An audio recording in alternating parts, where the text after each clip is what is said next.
Start किया और MI का मोस्ट कॉमन कॉज क्या था बच्चों? सीएडी मोस्ट कॉमन कॉज क्या था? और सीएडी का most common cause atherosclerosis. Okay fine. तो मायोकार्डियल इन्फेक्शन इसका most common cause coronary artery disease और कोरोनरी आर्टरी डिजीज का मोस्ट कॉमन कॉज एथेरोस्क्लेरोसिस। आज हम फर्दर कैरी करेंगे what are the risk factor can cause myocardial infection. देखिए आपने कहीं से ये वर्ड सुना होगा रिस्क फैक्टर।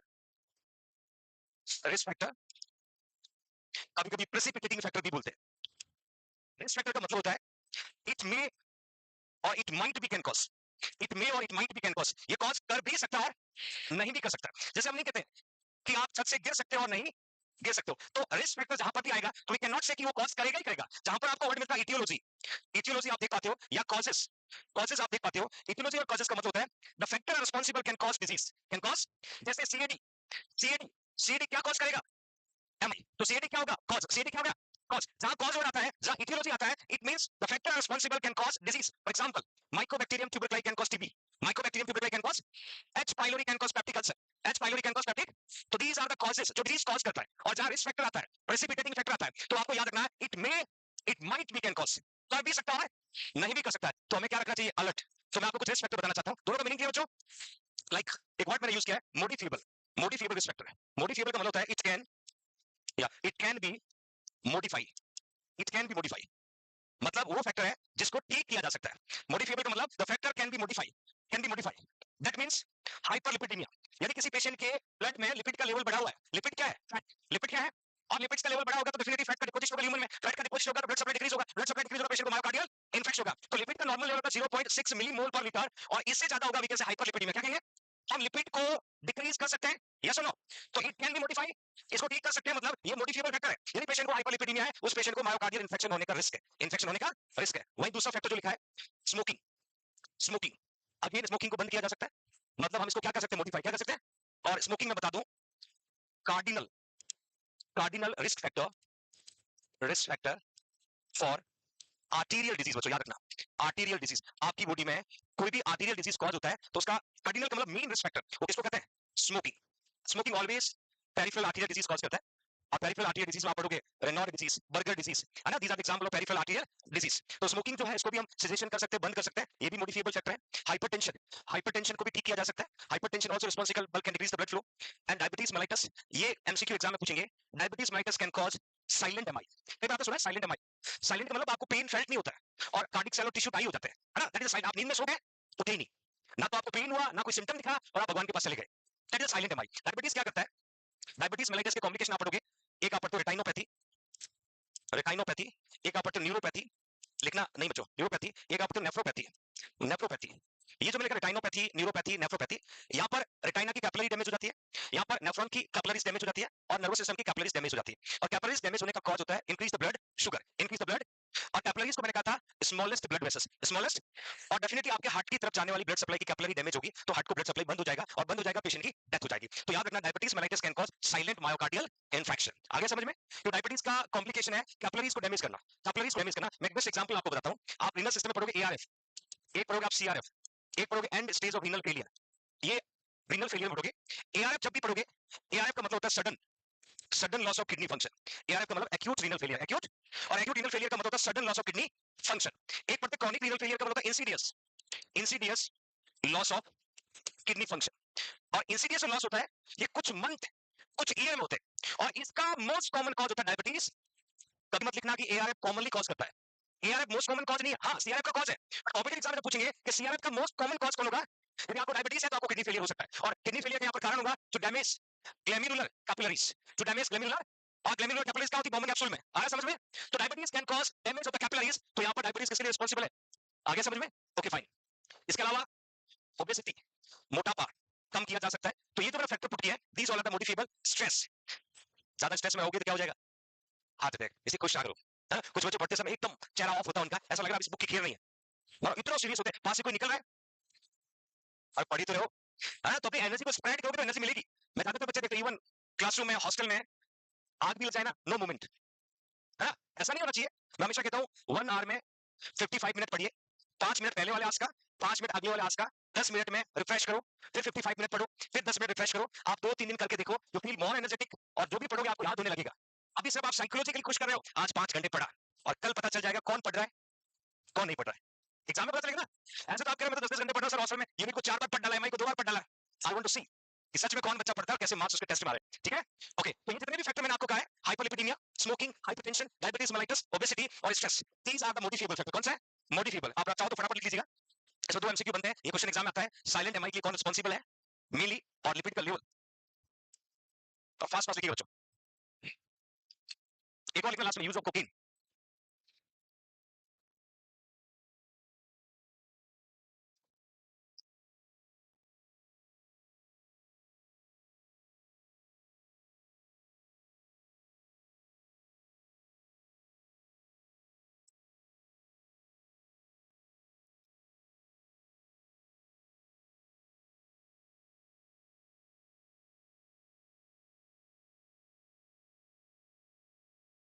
लिख लिया सभी ने?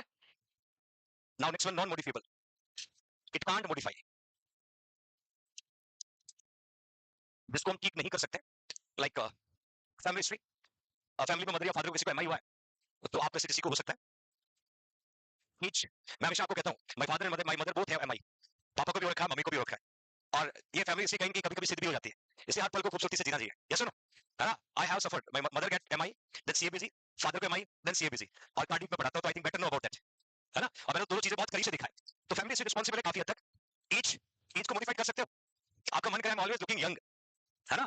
बट वक्त जो है ये धीरे धीरे सब चीजें बदल देता है, बट एज को मॉडिफाई नहीं कर सकते। जेंडर, मेल और फीमेल, इंडिया में हम कह सकते हैं मॉडिफाई नहीं कर सकते, है ना? And menopause, what is the age of menopause?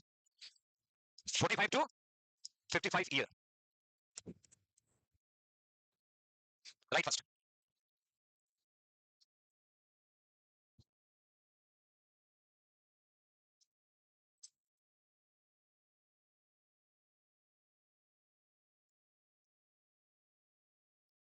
Fine. Now next one, एक इमेज है बच्चों, ध्यान से देखिएगा। वहां से तुम सुनते हैं हार्ट अटैक, इस फोटो को देखिएगा, यहाँ पर मैंने ब्लड वेसल्स को पुट किया, देखिए ये जो दिख रहा है राइट कोरोनरी आर्टरी है, ये जो दिख रहा है लेफ्ट कोरोनरी आर्टरी है, ये लेफ्ट सर्कमफ्लेक्स आर्टरी है, ये एंटीरियर डिसेंडिंग आर्टरी है, एंटीरियर डिसेंडिंग आर्टरी है। इस एंटीरियर डिसेंडिंग आर्टरी में आपको एक ब्लॉकेज दिख रहा होगा, इसको एक बड़ा हाईलाइट करके यहाँ पर बताया, that is a blood clot. और ये येलो कलर का जो दिख रहा है कोलेस्ट्रॉल है। मैंने आपको कहा था कोलेस्ट्रॉल और प्लेटलेट की दोस्ती हो जाती है, कोलेस्ट्रॉल डिपॉजिट हुआ ना तो प्लेटलेट जाके क्लम्प हो जाएगा, क्या हो जाएगा? क्लम्प हो जाएगा। अब ये आर्टरी का जो ल्यूमन है, आर्टरी का जो ये ल्यूमन है, इसी ल्यूमन में पहले प्लेट सॉरी फैट जमा हुआ, फिर प्लेटलेट आकर के क्लम्प बनाया, और इसने पूरी तरीके से ब्लड सप्लाई को क्या कर दिया, और इसके फर्दर जो पार्ट को ब्लड सप्लाई जा रही थी वहां के सेल और टिश्यू क्या हो गए? आई, क्या हो गए? यही आपको चेंजेस मिलता है, 6 आवर्स के बाद वाले चेंजेस, 24 आवर्स के बाद वाले चेंजेस, यही देखने को मिलता है। तो ये हार्ट पूरा हेल्थी दिख रहा है, बट जिस एरिया में ब्लड सप्लाई रुका वो एरिया का सेल और टिश्यू क्या हो गया? That is myocardial infection, understand? जिसको हार्ट अटैक कह सकते हैं। ओके, क्लिनिकल मैनिफेस्टेशन और मोस्ट कॉमन सिम्टम हमेशा जो है हम चेस्ट पेन को कहते हैं, ये एमसीक्यू आता है। Most common clinical manifestation of MI, chest pain. और चेस्ट पेन की कैरेक्टरिस्टिक बहुत इंपॉर्टेंट है। Pain, what do you mean by pain बच्चों? बोलो, दर्द। पेन क्या होता है? हाँ सही बता रहे हो, अनप्लेजेंट एक्सपीरियंस, ठीक। और आप कह रहे हैं बहुत दर्द हो रहा है, क्या है दर्द? पेन, पेन क्या है? दर्द है एग्जैक्टली। हम कहें pain is emotional experience of actual and potential problem. Actual जो हो रहा है, पोटेंशियल जो होने वाला है। कभी कभी कहते हैं कि कल नॉसेट का रिजल्ट आ रहा है, अब सोच रहे हैं होगा नहीं होगा, घर वाले क्या कहेंगे, आगे पढ़ाएंगे नहीं पढ़ाएंगे, we are thinking much and more, तो क्या फटने लगता है? कल सर फटा मेरा, है ना? वो पोटेंशियल है, पोटेंशियल का जो होने वाला है, एक्चुअल जो हो गया। पेन को हमने कभी नहीं कहा it is disease, it is symptom, it is a. अब यहाँ पर जो पेन हो रहा है उसके कैरेक्टरिस्टिक बहुत इंपॉर्टेंट है। यदि मैं बात करूं पेन की कैरेक्टरिस्टिक, कैरेक्टरिस्टिक ऑफ पेन से हम बहुत कुछ अंडरस्टैंड करते हैं।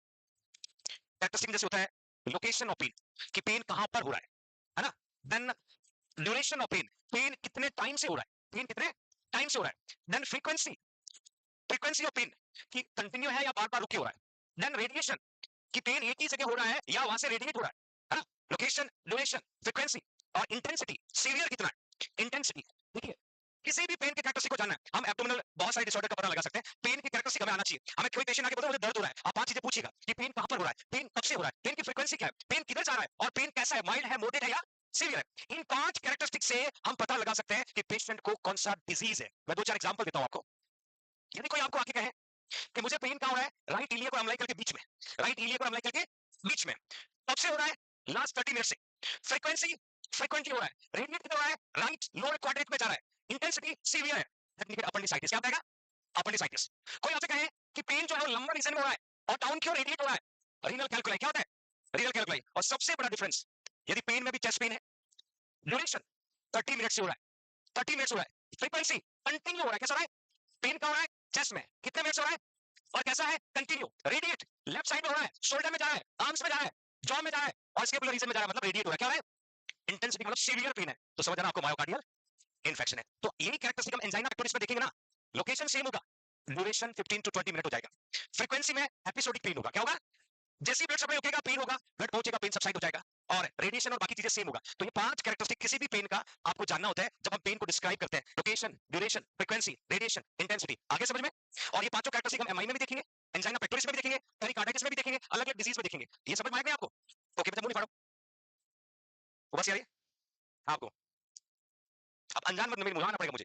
वो बस किसको याद करो, आपको बेटा, आपको बस यार आपको, हाँ हाँ आपसे पूछ रहा हूँ कैसे अनजान बन रहे हो?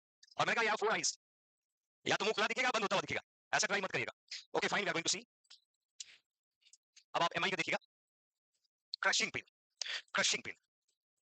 आगे वर्ड पढ़ाऊंगा बच्चों में, फ्रीजिंग पेन, ध्यान से देखना बच्चों, पहले समझना फिर लिखना। Crushing pain, you feel like something crushed out, ऐसा लगेगा यहाँ पर कुछ टूट रहा है। स्क्वीज का मतलब होता है जैसे आप कपड़े सुखाते हो और कपड़ों से पानी निकालते हो, हाँ ऐसे ऐसे घुमाते हो ना, that is movement because of squeezing. और ऐसा खिंचाव वाला दर्द हो रहा है ना, वो एंजाइना पेक्टोरिस है। क्या है? और ऐसा लग रहा है कुछ क्रश हो रहा है, कुछ टूट रहा है, इसका मतलब समझना पेशेंट को मायोकार्डियल इन्फेक्शन है। जैसे आप नहीं पढ़ते प्रैक्टिकल में नोविंग पेन, बर्निंग पेन, सुना है? वो प्रैक्टिकल से पढ़ेंगे। Radiate to the jaw, back and left arm. आप इस पिक्चर को देख रहे होंगे, यहाँ पर पेशेंट को मायोकार्डियल इन्फेक्शन हुआ और पेन ये रेडिएट होके लेफ्ट साइड में जा रहा है, और लेफ्ट साइड की ब्लड सप्लाई लेफ्ट एक्सट्रीमिटीज में जाता है। हाँ? ये एक एरो दिख रहा होगा व्हाइट व्हाइट, ये इंडिकेट कर pain begins from the side, radiate towards left shoulder, left arm, left jaw, left scapula. इसका मतलब आपका पेन जो रेडिएट हो रहा है वो पेन इंडिकेट कर रहा है कंटिन्यू है तो एमआई, एपिसोडिक है तो angina pectoris. Okay fine. Then unrelieved by rest और नाइट्रोग्लाइसिन। नाइट्रोग्लाइसिन जो होता है उसमें एग्जांपल में बताता हूं, नाइट्रेट, और इस ड्रग को बोलते हैं वेसोडाइलेटर। कौन सा ड्रग है? वेसोडाइलेटर। ये क्या करती है? ब्लड वेसल्स को, छोटा मोटा कोई क्लॉट होगा तो निकल जाएगा और हार्ट को ब्लड मिल जाएगा। हमने पेशेंट को रेस्ट भी दी तो भी आराम नहीं आया, हमने पेशेंट को नाइट्रोग्लाइसिन दी तो भी आराम नहीं आया। इसका मतलब पेन सीवियर है। पेन आराम आता तो एंजाइना पेक्टोरिस, आराम आता तो एंजाइना पेक्टोरिस। अनरिलीवेबल वैसे nitroglycerin relieve by the only opioid analgesis का नाम है मॉर्फिन सल्फेट। देखिए morphine sulphate demand of oxygen कम करता है एमआई में, मैलिग्नेंट कैंसर में मॉर्फिन सल्फेट पेन को रिड्यूस करता है। क्या करता है? यहां आगे पढ़ाऊंगा मैं आपको डिटेल में। कार्डियक डिजीज में कोई पूछे what is the function of morphine sulphate, कभी मत लिखना to reduce pain, to reduce demand of oxygen, to reduce demand of, जब ऑक्सीजन की डिमांड हार्ट में कम होगा तो पेन सबसाइड हो जाएगा। पेन क्या हो जाएगा? सब मैं पूरा मैकेनिज्म बताऊंगा आपको आगे कैसे डिमांड कम होता है। इवन लास्ट 30 मिनट और लॉन्गर, कम से कम एमआई का पेन कितने मिनट तक कंटिन्यू है? मैं लिखा है कैसा है? Continue pain. अब इन कैरेक्टरिस्टिक को थोड़ा सा डिफरेंशिएट करता हूं आपके नॉलेज के लिए, लिखने की जरूरत नहीं है। ये आपका एमआई है, ये आपका एंजाइना, दोनों में पेन होता है, पेन दोनों में प्रेजेंट है। एमआई का पेन कैसा था? क्रशिंग। कैसा था बच्चों? और इधर एंजाइना का स्क्वीजिंग, स्क्वीजिंग पेन। रेडिएट तो दोनों में हो रहा है, रेडिएट दोनों में हो रहा है। देन पेन इसमें क्या था? कंटिन्यू पेन था। क्या था? या क्या? Episodic pain. क्या है? Episodic pain. ये जो पेन है 30 मिनट और मोर, 30 मिनट उससे ज्यादा टाइम होता है। एंजाइना का pain 15 to 20 minutes, 15 to 20 minutes. Then not relieve by rest और एंटीजी, रिलीव बाय रेस्ट और एंटीजी, ये मेजर डिफरेंस है बच्चों। एमआई का पेन जो है क्रशिंग होता है, एंजाइना का स्क्वीजिंग होता है। एमआई का पेन कंटिन्यू होता है, एंजाइना पेक्टोरिस का एपिसोड होता है। एमआई का पेन 30 मिनट और ज्यादा टाइम तक कंटिन्यू रहता है, ये 15 से 20 मिनट तक रहता है। एमआई का पेन रेस्ट और एंटीजी से रिलीज नहीं होता है, और एंजाइना का पेन रिलीज हो जाता है। आ रहा समझ में? आगे इसके बाद मैं एंजाइना पेक्टोरिस पढ़ाने वाला हूं, वहां पर ये चीजें फिर से रिपीट करूंगा, तो दोनों का फर्क महसूस होना चाहिए। एग्जाम में क्या पूछते पता है कि what is the duration of pen patient suffer the MI, और 30 मिनट भी लिखा होगा, 15 टू 20 मिनट भी लिखा होगा, तो आपको राइट करेगा 30 और मोर, 30 और। कभी कभी ऐसा पूछते हैं कि एमआई का एंजाइना का पेन को डिफरेंशिएट करते हैं, तो एंजाइना का पेन कैसा होगा? तो एपिसोडिक। कैसा होगा? एपिसोडिक क्यों होता है? क्योंकि एंजाइना में ब्लड सप्लाई पूरी तरीके से बंद नहीं होता है, ब्लड सप्लाई डिक्रीज होता है। जब ब्लड सप्लाई डिक्रीज होगा तो सेल और टिश्यूज में पेन होगा, जब ब्लड रीच करेगा तो पेन सब साइड हो जाएगा। बिकॉज मैंने कहा ना इस्केमिक हार्ट डिजीज, एंजाइना क्या है? Ischemic heart disease. आगे चले बच्चों, उसके अलावा nausea vomiting, diaphoresis, excessive sweating.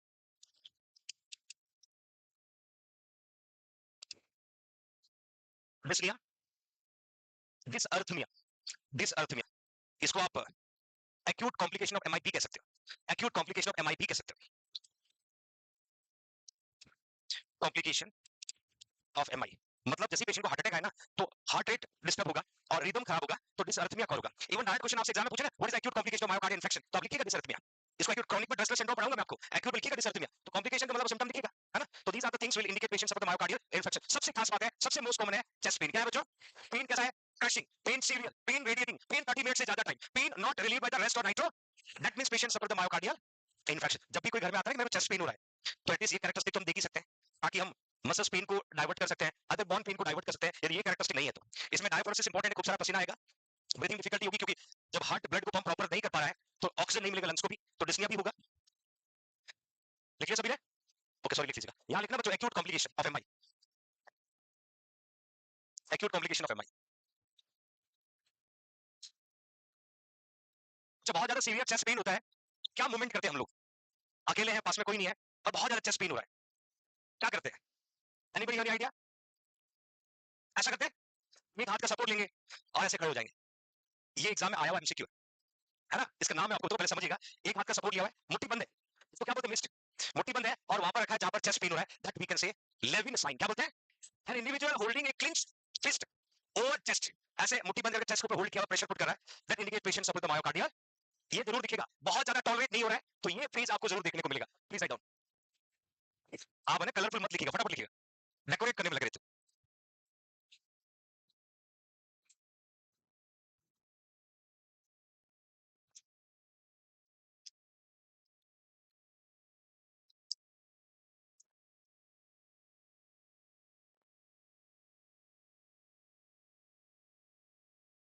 लिख लिया? लेविन साइन जरूर लिखिएगा, an individual holding a clinch fist over chest. Patient थोड़ा सा आगे क्यों झुका हुआ है, इसको कहते हैं लीन फॉरवर्ड। जब भी आपको ब्रीथिंग डिफिकल्टी होती है ना, आप आगे क्यों झुक के सांस लेते हो, that moment we can lean forward, lean forward.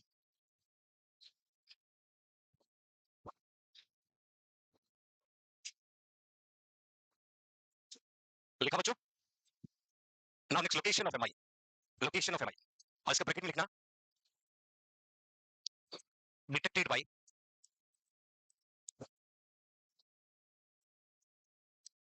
ECC, location of MI detected by ECG. वैसे मैंने आपको ब्लड सप्लाई पढ़ाई थी, लोकेशन को बताया था, एक बार उसको रिवाइज कर देता हूं, अच्छे से याद हो जाएगा। अब आपसे कोई पूछते हैं कि location of MI detected bye, तो आप क्या लिखोगे? ईसीसी। और कुछ एडिशनल जो लिखा था ना बच्चों, अपने नोटबुक के ऊपर लिख लीजिएगा, एक और क्वेश्चन बनेगा, location of obstruction, location of obstruction in artery by cardiac catheterization, cardiac catheterization, जिसको आप कहते हैं एंजियोग्राफी। क्या कहते हैं?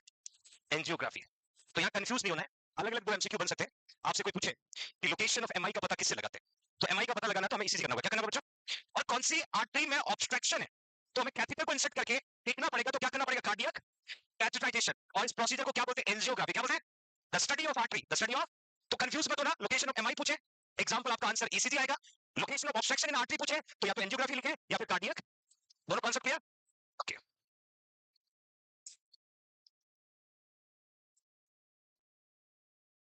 लास्ट टाइम जो है ब्लड सप्लाई हार्ट पढ़ाया, तो कौन कौन नहीं थे? जो पूरा हाथ रखे हो, ब्लड सप्लाई में कौन कौन बच्चे नहीं थे? ओके, मैं उसको दोबारा एक्सप्लेन करूंगा, साथ में आपको बता दूंगा कि कहां ऑब्स्ट्रक्शन हुआ, तो पेशेंट को कौन सा एमआई हुआ। और आज ही आपको ईसीजी में पढ़ाऊंगा कि कौन सी लीड में एसटी एलिवेशन होगा तो कौन सा एमआई हुआ पता चलेगा, है ना, वो हम डिस्कस करेंगे आगे। Okay fine, blood supply of the heart की बात करते हैं। हार्ट से सबसे पहले जो ब्लड बाहर निकलता है वो कौन से आयोटा को जाता है बच्चों? Ascending aorta. किसको जाता है? Ascending aorta. Then ascending aorta जैसे ब्लड आपका एंटर करता है, एंटर करने से पहले दो साइड में दो ब्रांच निकलती है, एक का नाम राइट कॉरोनरी आर्टरी और लेफ्ट साइड में लेफ्ट कॉरोनरी आर्टरी। ये हमने पढ़ा था। मैंने कहा था टोटल कार्डिक आउटपुट का कितना percent blood? 5% blood of total cardiac output, या 2 ml पर मिनट, 250 ml, मतलब जो हार्ट ब्लड को पंप करता है ना सिस्टमिक सर्कुलेशन में, बॉडी ऑर्गन में, उस टोटल अमाउंट ऑफ ब्लड का 5% ब्लड हार्ट को सप्लाई होता है। किसको होता है? हार्ट को सप्लाई होता है। अभी जो 5% ब्लड हार्ट को सप्लाई हो रहा है, इसमें से राइट साइड में ब्रांच आ रही, राइट कॉरोनरी आर्टरी, और राइट कॉरोनरी आर्टरी आगे ब्लड को लेके जाता है और पोस्टीरियर डिसेंडिंग आर्टरी को ब्लड देता है। पोस्टीरियर का मतलब पीछे, डिसेंडिंग का मतलब नीचे। तो ये आर्टरी सब दिख रहा है राइट कॉरोनरी आर्टरी, तो हार्ट के थोड़ा सा पीछे से होकर नीचे क्यों आता है, इसको कहते हैं पोस्टीरियर डिसेंडिंग आर्टरी। सबसे पहले हार्ट से ब्लड किसने लाया? असेंडिंग आयोटा, उसने किसको दिया? Coronary artery. आज बताया तो था coronary arterial disease most common cause of MI, most common cause of. अब हम कॉरोनरी आर्टरी में जैसे ब्लड गया है, राइट कॉरोनरी आर्टरी में जो ब्लड गया है वो पोस्टीरियर डिसेंडिंग आर्टरी को मिला, और पोस्टीरियर डिसेंडिंग आर्टरी ने फर्दर ब्लड को जो है वो राइट मार्जिनल आर्टरी को दिया बच्चों, राइट मार्जिनल आर्टरी को ब्लड दिया। और मार्जिनल फिर आगे ब्रांचेस को ब्लड देकर के ये ब्लड सप्लाई कर देगा राइट एट्रियम में, राइट वेंट्रिकल में, ऐसे नोड में वेरी गुड, एवी नोड में इवन एट्रियोवेंट्रिकुलर सेप्टम, है ना, और सबसे मेन सप्लाई क्या करेगा, very good, inferior wall of heart, एक वीएएल, वीएडब्ल्यू वॉल, ट्राइकस्पिड, और ये डब्ल्यू वाला है ना, ये दीवार, ये वॉल कौन सा है, हाँ याद रखना, inferior wall of the heart. अब ये blood supply actually right coronary artery carry कर रहा है, कौन कर रहा है बच्चों, राइट कोरोनरी आर्टरी। अब मैं आपको लोकेशन ऑफ एमआई बता रहा था, लोकेशन ऑफ एमआई हमें क्या देखना है, यदि पेशेंट के राइट कोरोनरी आर्टरी में ब्लॉकेज हुआ, पेशेंट के राइट कोरोनरी आर्टरी में ब्लॉकेज हुआ, ब्लॉकेज हुआ, तो आगे जाने वाली ब्लड सप्लाई क्या हो जाएगी, स्टॉप। जब ब्लड सप्लाई स्टॉप होगा तो हार्ट के कौन से एरिया में ब्लड नहीं जाएगा, जब इंफीरियर वॉल में ब्लड नहीं जाएगा तो can cause, very good, inferior wall MI, ये कॉज कर देगा इंफीरियर वॉल मायोकार्डियल। अब कॉम्पिटिटिव एग्जाम में जब क्वेश्चन बनेगा तो आएगा कि right coronary artery obstruction can cause which type of MI, option A lateral wall, option B septal wall, option C anterior wall, option D inferior wall, find out कर लोगे। ऐसे question पूछेंगे तो बहुत सिंपली याद रखना, राइट कॉर्नरी आर्टरी, फिर right coronary, हो सकता है कुछ बदमाश एग्जामिनर राइट कॉर्नरी में ब्लॉकेज नहीं दिखाएंगे, पोस्टीरियर डिसेंडिंग में दिखा दे, तो भी घबराना मत, राइट मार्जिनल में दिखाए तो भी आंसर क्या लिखना है, भाई रास्ता तो वही है, जेएनसी के गेट पे रोके, सीढ़ियों पे रोके, दरवाजे पे रोके, क्लासरूम से तो रोका है ना, तो कहीं पर भी हो सकता है ऑब्स्ट्रक्शन, गार्ड साहब ने रोका तो अच्छा है, आईडी कार्ड नहीं था, फिर जमा नहीं है, क्लास में नहीं जा सकते, तो वो क्लास वाला एमआई हो गया, कौन सा, और बीच में कहीं सारा ऑब्स्टेकल है, सीढ़ियों पे किसी ने रोक लिया, गेट पे किसी ने रोक लिया, हम एग्जामिनर को सीधा कहना भाई जेएनसी के क्लास में जाने से रोका, मतलब कहीं पर भी ऑब्स्ट्रक्शन आया है तो लास्ट एंड में सेल और टिश्यू तो ब्लड सप्लाई नहीं पहुंचेगा, ब्लड नहीं जाएगा तो ऑक्सीजन नहीं जाएगा, तो that can cause inferior wall MI, understand everyone. यदि कल टेस्ट में कोई क्वेश्चन आता है तो ऐसे लिखा होगा कि फलाना आर्टरी में ब्लॉकेज, तो कौन सा एमआई होगा, ठीक है, ओके, जरूरी नहीं आए। अब लेफ्ट साइड में आपको दो ब्रांच बताया था बच्चों, या एक था left circumflex, left circumflex artery, left marginal, और यहां से फिर दो डिवीजन आपको कहा था, एक आपका था लेटरल वॉल, लेटरल वॉल में ब्लड जा रहा, दूसरा पोस्टीरियर वॉल, यहां दो जगह ब्लड सप्लाई होता है बच्चों। यदि लेफ्ट सर्कमफ्लेक्स आर्टरी की बात करें तो लेफ्ट सर्कमफ्लेक्स आर्टरी ब्लड को ले जाकर लेफ्ट मार्जिनल को देता है, और लेफ्ट मार्जिनल आपके हार्ट के दो पार्ट को, लेटरल वॉल और पोस्टीरियर वॉल को ब्लड देता है। कोई कहते हैं कि सर्कमफ्लेक्स आर्टरी में ब्लॉकेज आ गया, सर्कमफ्लेक्स आर्टरी में ब्लॉकेज आ गया, तो कौन सा वॉल एमआई होगा, लेटरल और पोस्टीरियर में, कभी कभी लेटरल ब्रांच में आता है तो भी लेटरल, पोस्टीरियर ब्रांच में आता है तो पोस्टीरियर, बट डायरेक्टली बड़ा एमसीक्यू पूछेगा लेफ्ट सर्कमफ्लेक्स आर्टरी ब्लॉकेज, तो दोनों को साथ लेना है, और हो सकता है एग्जामिनर कहें कि पेशेंट का left lateral wall blood supply में ऑब्स्ट्रक्शन है, कौन सा एमआई होगा, लेटरल वॉल, यानी पोस्टीरियर वॉल ऑब्स्ट्रक्शन है तो पोस्टीरियर वॉल, तो यदि पेशेंट का लेफ्ट सर्कमफ्लेक्स में ब्लॉकेज है तो पेशेंट को होगा lateral, lateral and posterior wall MI, आगे समझ में, ओके। अब वो बदमाश आर्टरी बची है जिसको हम कहते हैं मोस्ट डेंजरस, है ना, ओके। अब जो ब्रांच बची उसको कहते हैं एंटीरियर डिसेंडिंग आर्टरी, आगे है, नीचे की ओर जा रहा है, एंटीरियर डिसेंडिंग, अब ये आगे ब्लड लेके जाता है लेफ्ट डायगोनल, डायगोनल आर्टरी, और लेफ्ट डायगोनल फिर वो जगह ब्लड को सप्लाई करता है, सेप्टल वॉल और एंटीरियर वॉल, इंटीरियर वॉल और we can say septal wall. अब यहाँ पर जो सबसे खास बात है, मोस्ट कॉमन आर्टरी क्या बोलते हैं, अब एग्जाम ऐसा पूछते हैं कि most common artery responsible for MI, very good, most common artery for myocardial infection, तो क्या लिखोगे बच्चों, एक बार एमसीक्यू बनेगा most common MI anterior wall, ये एमसीक्यू भी बनता है, most common MI myocardial infection, तो एंटीरियर वॉल एमआई लिखना, एंटीरियर वॉल एमआई। अब एंटीरियर डिसेंडिंग आर्टरी में ब्लॉकेज है तो दोनों एमआई लिख सकते हो, एंटीरियर सेप्टल वॉल एमआई।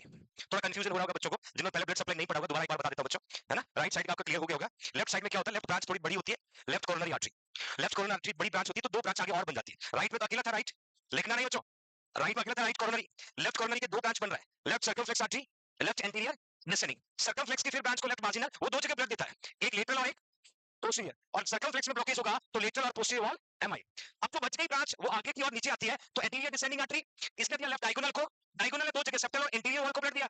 अब एंटीरियर डिसेंडिंग आर्टरी मेरे का मोस्ट कॉमन आर्टरी जो हार्ट अटैक कॉज करती है, तो यहां ब्लॉकेज होगा तो पेशेंट को कौन सा वॉल एमआई होगा, एंटीरियर, और कभी कभी ऐसा पूछते हैं most common MI anterior wall MI, क्या लिखोगे, एंटीरियर वॉल। और बड़े तगड़े एमसीक्यू नॉट सेट के पेपर में आते हैं बच्चों, आई थिंक सबको समझ में आ गया, फटाफट लिखना चाहो तो लिख लीजिएगा।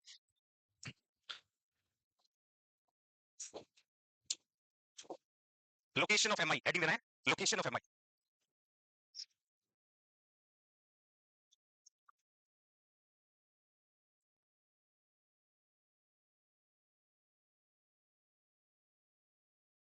पास पास लिखना बच्चों, और लोकेशन का पता लगाने के लिए कौन सा टेस्ट करते हैं, ईसीजी, कौन सा करते हैं, वेरी गुड।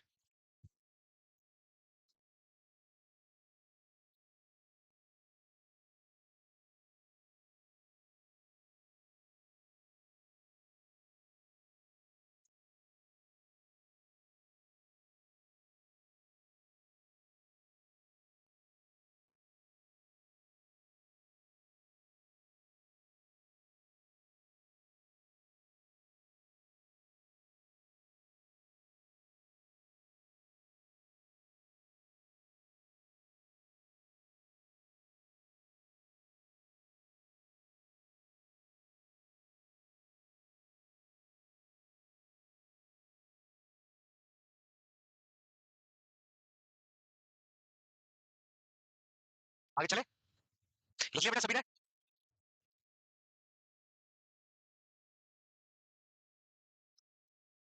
टोटली आपको बता देता हूँ।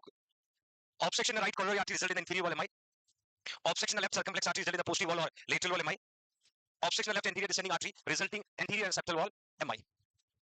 Anterior wall of the left ventricle most common site में ऑलरेडी आपको कहा, एंटीरियर एमआई जो है most common site of myocardial infection. Okay, अब तो बात होगी कि लोकेशन, उससे पहले हमने सिम्टम भी देख लिए।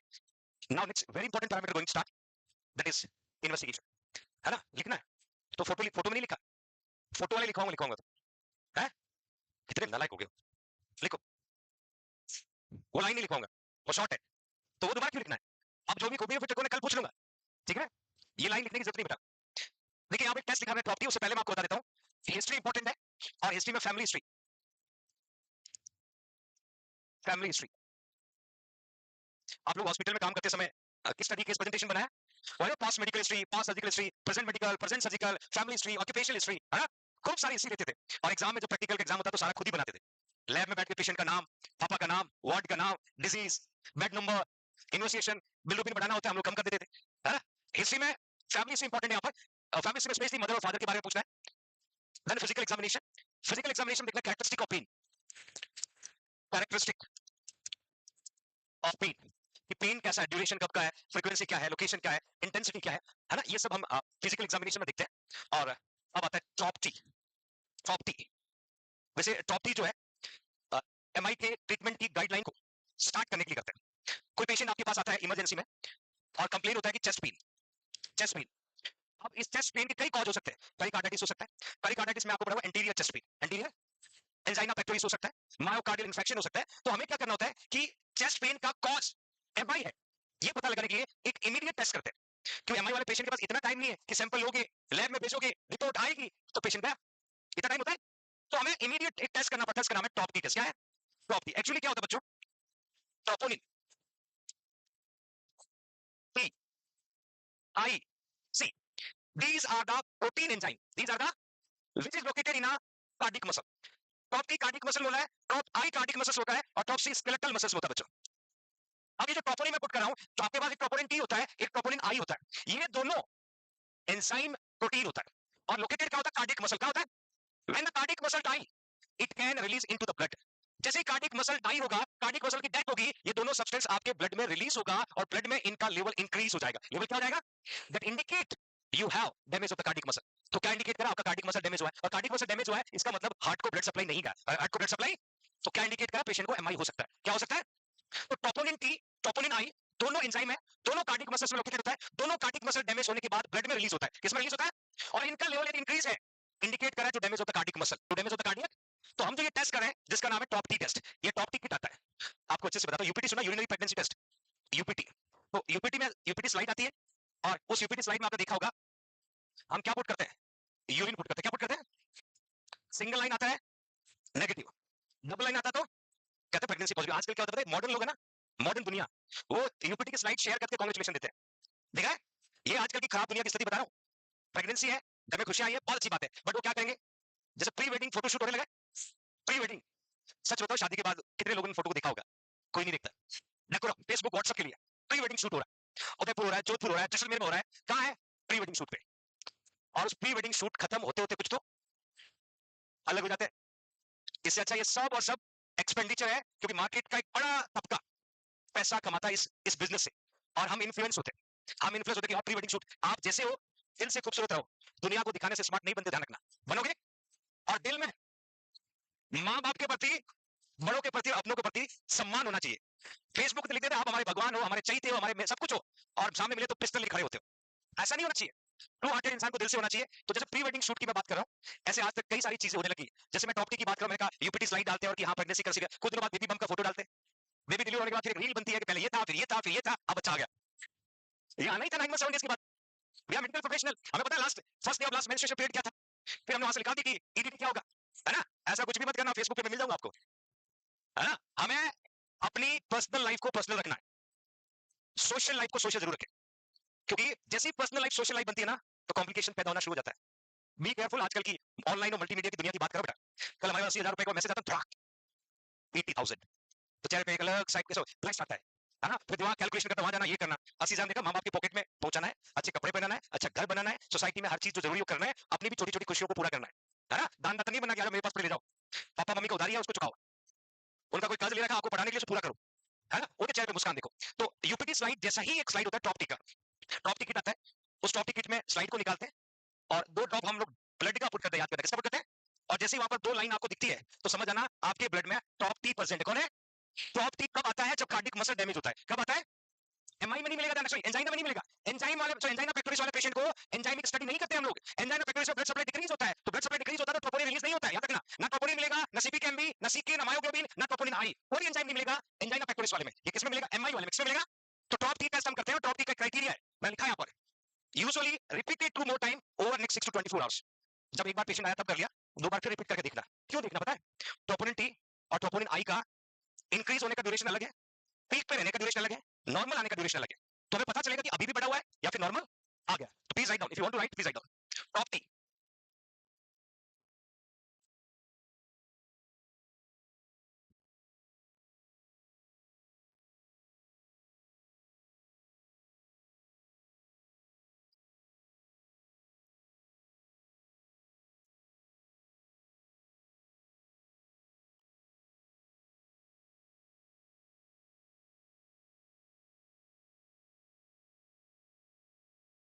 लिख लिया होगा सबने? अब एंजाइम की बात करते हैं, कार्डिक एंजाइम,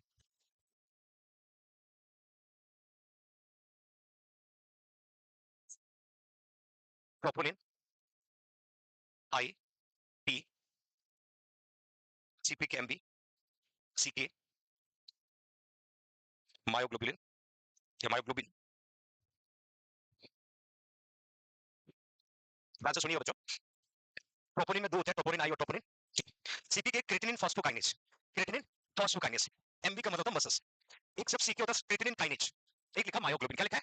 ये जो 4 एंजाइम के नाम लिखे ना, ये बड़े कंफ्यूजन वाले एमसीक्यू बनते हैं।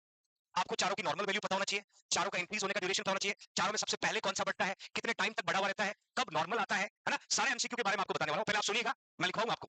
टोपोनिन आई, टोपोनिन टी, सीपीकेएमबी, सीके और मायोग्लोबिन, ये एंजाइम्स कार्डियक मसल में प्रेजेंट होते हैं। क्या होते हैं? कार्डियक मसल में, present in a cardiac muscle. और आपको ये भी पता है कार्डियक मसल हार्ट की कौन सी लेयर में होती है? हार्ट की कौन सी लेयर होती है? मायोकार्डियम। किसमें होता है? मिडल। अब जैसे ही कार्डियक मसल डैमेज होती है due to lack of blood supply, lack of oxygen supply, तो ये मसल से सीधे कहां रिलीज हो जाएंगे? मसल से सीधे कहां रिलीज हो जाएंगे? और इनका ब्लड में लेवल इंक्रीज होगा, the indicate to damage of the cardiac muscle, to indicate to damage of the cardiac. आगे समझ में? अब इन सभी ट्रोपोनिन और सीपीकेएमबी और सीके की मैं बात करूं तो सबसे पहले लिखा troponin, protein release when the heart muscle has been damage. लिखना नहीं प्लीज, वेट वेट वेट। अब ट्रोपोनिन आई, एग्जाम आता है इसका normal value less than 0.6 nanogram per mL, ये ब्लड में ट्रोपोनिन आई का नॉर्मल वैल्यू है। Is a high affinity for myocardial injury, it is the most sensitive. Exactly when we compare troponin I, troponin T, दोनों एक ही group के हैं, जब दोनों को कंपेयर करेंगे, इन दोनों में एबीसीडी में पहले कौन आता है? आई या टी? याद रखना आई पहले बढ़ता है, आई हाई एफिनिटी वाला होता है, आई मोस्ट सेंसिटिव होता है, और दोनों में आई को क्रेडिट ज्यादा देना। जहां पर भी क्वेश्चन बनेगा ना, दोनों साथ में पूछे मोस्ट सेंसिटिव ट्रोपोनिन आई, हाई एफिनिटी वाला ट्रोपोनिन, दोनों में पहले कौन इंक्रीज होता है? आई। तो ये दोनों इंपॉर्टेंट पार्ट है, मैंने लिखा है यहाँ पर राइज्ड अबाउट 3 आवर, जैसे हार्ट अटैक आने के अगले 3 घंटे में ये बढ़ेगा, बढ़ेगा। सपोज ये इसका लेवल था और जैसे 3 आवर में इंक्रीज हुआ, इंक्रीज होने के बाद 14 to 18 आवर्स पीक पे रहेगा। जिस लेवल पे बढ़ा, जिस पीक पे बढ़ा, वही ये लेवल परसेंट होगा। नॉर्मल तो कितना था? 0.6 नैनोग्राम। और यदि ये बढ़ करके 2 हो गया, 1 हो गया, तो जितना बढ़ना था उतना बढ़ेगा, और सबसे टॉप लेवल को क्या कहते हैं? Peak level. और फिर पीक लेवल पे बना रहेगा अगले 14 to 18, then remain elevated 7 to 10 days, और फिर ये बढ़ा हुआ रहेगा अगले 7 से।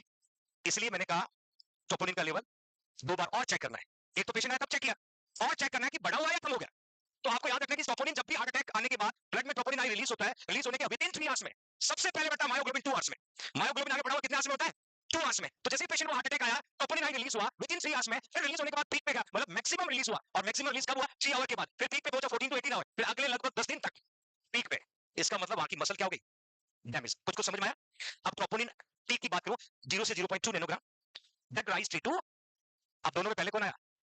याद रखना आई एबीसीडी में पहले आता है, यहां पर भी आई पहले रिलीज होगा। सबसे पहले मायोग्लोबिन, वो आगे बढ़ूंगा। तो rise 3 to 5 hours, remain elevated 10 to 14 days. ये दोनों का ड्यूरेशन, ये 10 से 14 दिन तक एलिवेटेड होता है, और ये लगभग 7 से 10 दिन तक। तो that is the troponin I और troponin T. Normal value exam में पूछते हैं, इंक्रीज कितने टाइम होते हैं वो भी पूछते हैं।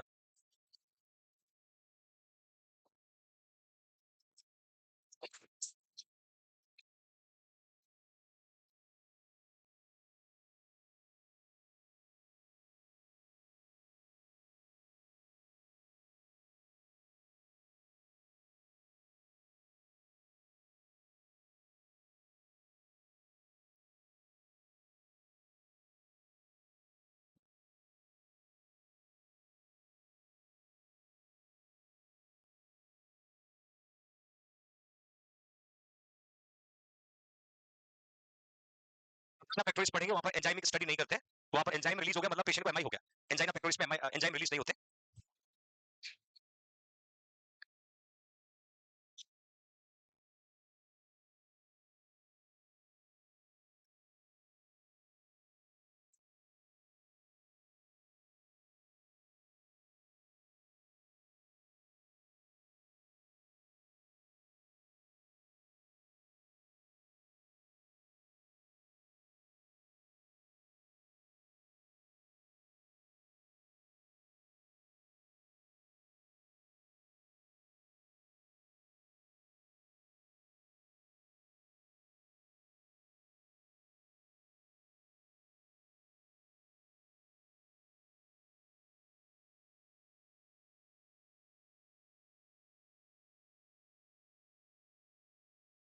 हाँ, बड़ा ठाट बाट से लिखते हो यार आप लोग, फास्ट फास्ट लिखो। नेक्स्ट है सीपीकेएमबी, शॉर्ट में इसका फुल फॉर्म भी आप नोट कर लें, creatinine phosphokinase.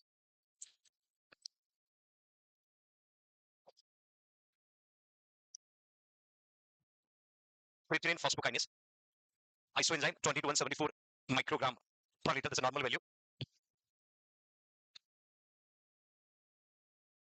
Creatinine phosphokinase used to detect inflammation in a muscle or muscle damage, दो काम करता है, इन्फ्लेमेशन को डिटेक्ट करने में भी रोल प्ले करता है और मसल डैमेज हुआ है, जैसे मैंने अभी ट्रोपोनिन टी और ट्रोपोनिन आई की बात की, उसमें भी मसल डैमेज को रिफ्लेक्ट करता है, दोनों एंजाइम सीपीके भी करता है। इसको मतलब most specific enzyme, most specific and rises within 6 hours, within 6 hours, that's the most specific, it can rise within 6 hours, peak 18 hours after onset of chest pain, return to the normal 48 to 72 hours. अभी हमने देखा troponin I, then now CPK, that is a CPKMB. अब troponin आई मैंने कहा बच्चों with in 3 hours में, कितने hours में, 3 आवर्स में रिलीज होता है, CPKMB 6 hour, within 6 hour, exactly एक वर्ड यूज किया है, मोस्ट स्पेसिफिक एंजाइम। अब आई और सीपीके को हम कंपेयर करें, आई विद इन 6 आवर्स में हो रहा था, sorry I with in 3 hours में और सीपीकेएमबी विद इन 8 मिनट्स, दोनों ही कभी भी हो सकता है। अब दोनों को जब कंपेयर करोगे तो सीपीकेएमबी ट्रोपोनिन आई से और ज्यादा स्पेसिफिक है भाई, वो with in 3 hours, with in 6 hours, but 3 hours और 6 आवर्स में कभी भी हो सकता है, तो दोनों जब साथ में आएंगे तो सीपीकेएमबी को प्रायोरिटी देना है, किसको देना है, क्योंकि एक वर्ड का मैंने most specific comparison to the CPK, sorry troponin I के कंपैरिजन ज्यादा स्पेसिफिक है। मैंने ग्राफ बनाया, रेड वाला मैंने शो किया है ट्रोपोनिन आई और ब्लू वाला शो किया मैंने सीपीकेएमबी, आया समझ में, within 6 hour, within 3 hour, but 3 hour में भी कभी भी हो सकता है, 6 आवर में कभी भी हो सकता है, तो हमें ये दोनों में प्रायोरिटी किसको देना, सीपीकेएमबी। नाउ नेक्स्ट वन मायोग्लोबिन, इसको बड़ा 5 स्टार लगाना बच्चों, बड़ा कंफ्यूज करता है, एग्जाम में कई बार आया हुआ है। Oxygen binding protein found in cardiac और स्केलेटल मसल, फीमेल में 10 to 65, मेल में 10 to 95, and that will be first elevating enzyme following heart attack आने के बाद सबसे पहले एलिवेट होने वाला एंजाइम जो विद इन 2 आवर्स में होता है, कितना होता है, 2 आवर्स में होता है। ये क्वेश्चन आता है, ड्यूरेशन पूछा जाता है, and that will be decline in the level after 7 hours.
Confusion दूर करने के लिए ग्राफ किया है, थोड़ा सा ध्यान से देखिए बच्चों, 3 कलर है और मैं तीनों कलर को इंडिकेट किया है।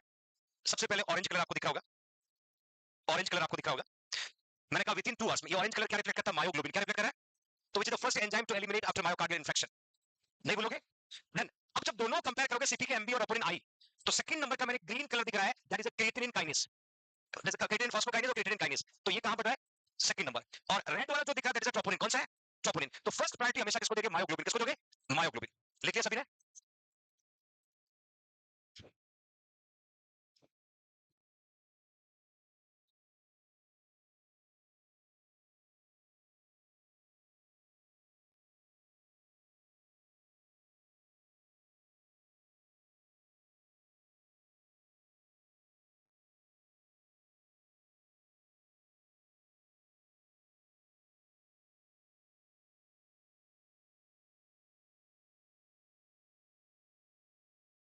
So everyone,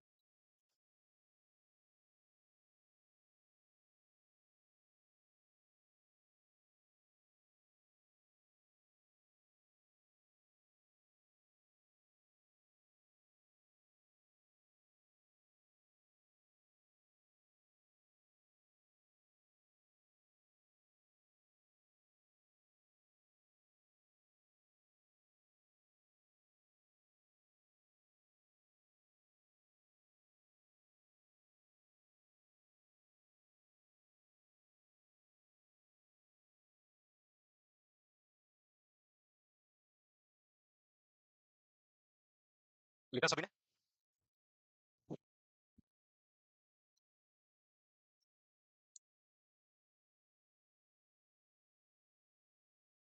Okay, fine. Next, LDH, lactate dehydrogenase. LDH, one of the we can say form of the fat which is present in the cardiac muscle, और ये भी जो है less than 130 mg per dl जो हम normal consider करते हैं। 24 hours of MI जब होगी तो राइज हो जाएगा, पीक 48 टू 72 आवर्स, और अगले 7 टू 14 डेज तक नॉर्मल आएगा। तो अगेन लैक्टेट डीहाइड्रोजनेज जो भी कार्डियक मसल डैमेज होने की वजह से रिलीज होता है, और इसका भी लेवल इंक्रीज होता है। बस 24 आवर्स लिखा है एमआई होने के 24 आवर्स के अंदर। पीक सबका ऑलमोस्ट देखा जाए तो 48 टू 72 आवर्स है, और 7 से 10 दिन वापस नॉर्मल आ जाता है। देन होल ब्लड, आपको याद होगा मैंने चेंजेस ऑफ एमआई पढ़ाया था, और उसमें मैंने कहा था सेकंड डे, जस्ट रिमेंबर, एक मैंने कहा with in 6 hours, with in 6 hours में दो कैरेक्टरिस्टिक बताया था, एक तो ब्लूइश और दूसरा स्वेलोन। ये चेंजेस होता है with in 6 hours after MI. And MI के नेक्स्ट 24 टू 48 आवर्स मैंने कहा था डब्ल्यूबीसी बढ़ता है, न्यूट्रोफिल बढ़ता है 10,000 टू 20,000 सेल पर एमएम क्यूब, और second day following MI, exam के एमसीक्यू बच्चों, एमआई होने के कांस्टेंट डे जो है डब्ल्यूबीसी बढ़ता है second day of myocardial infection.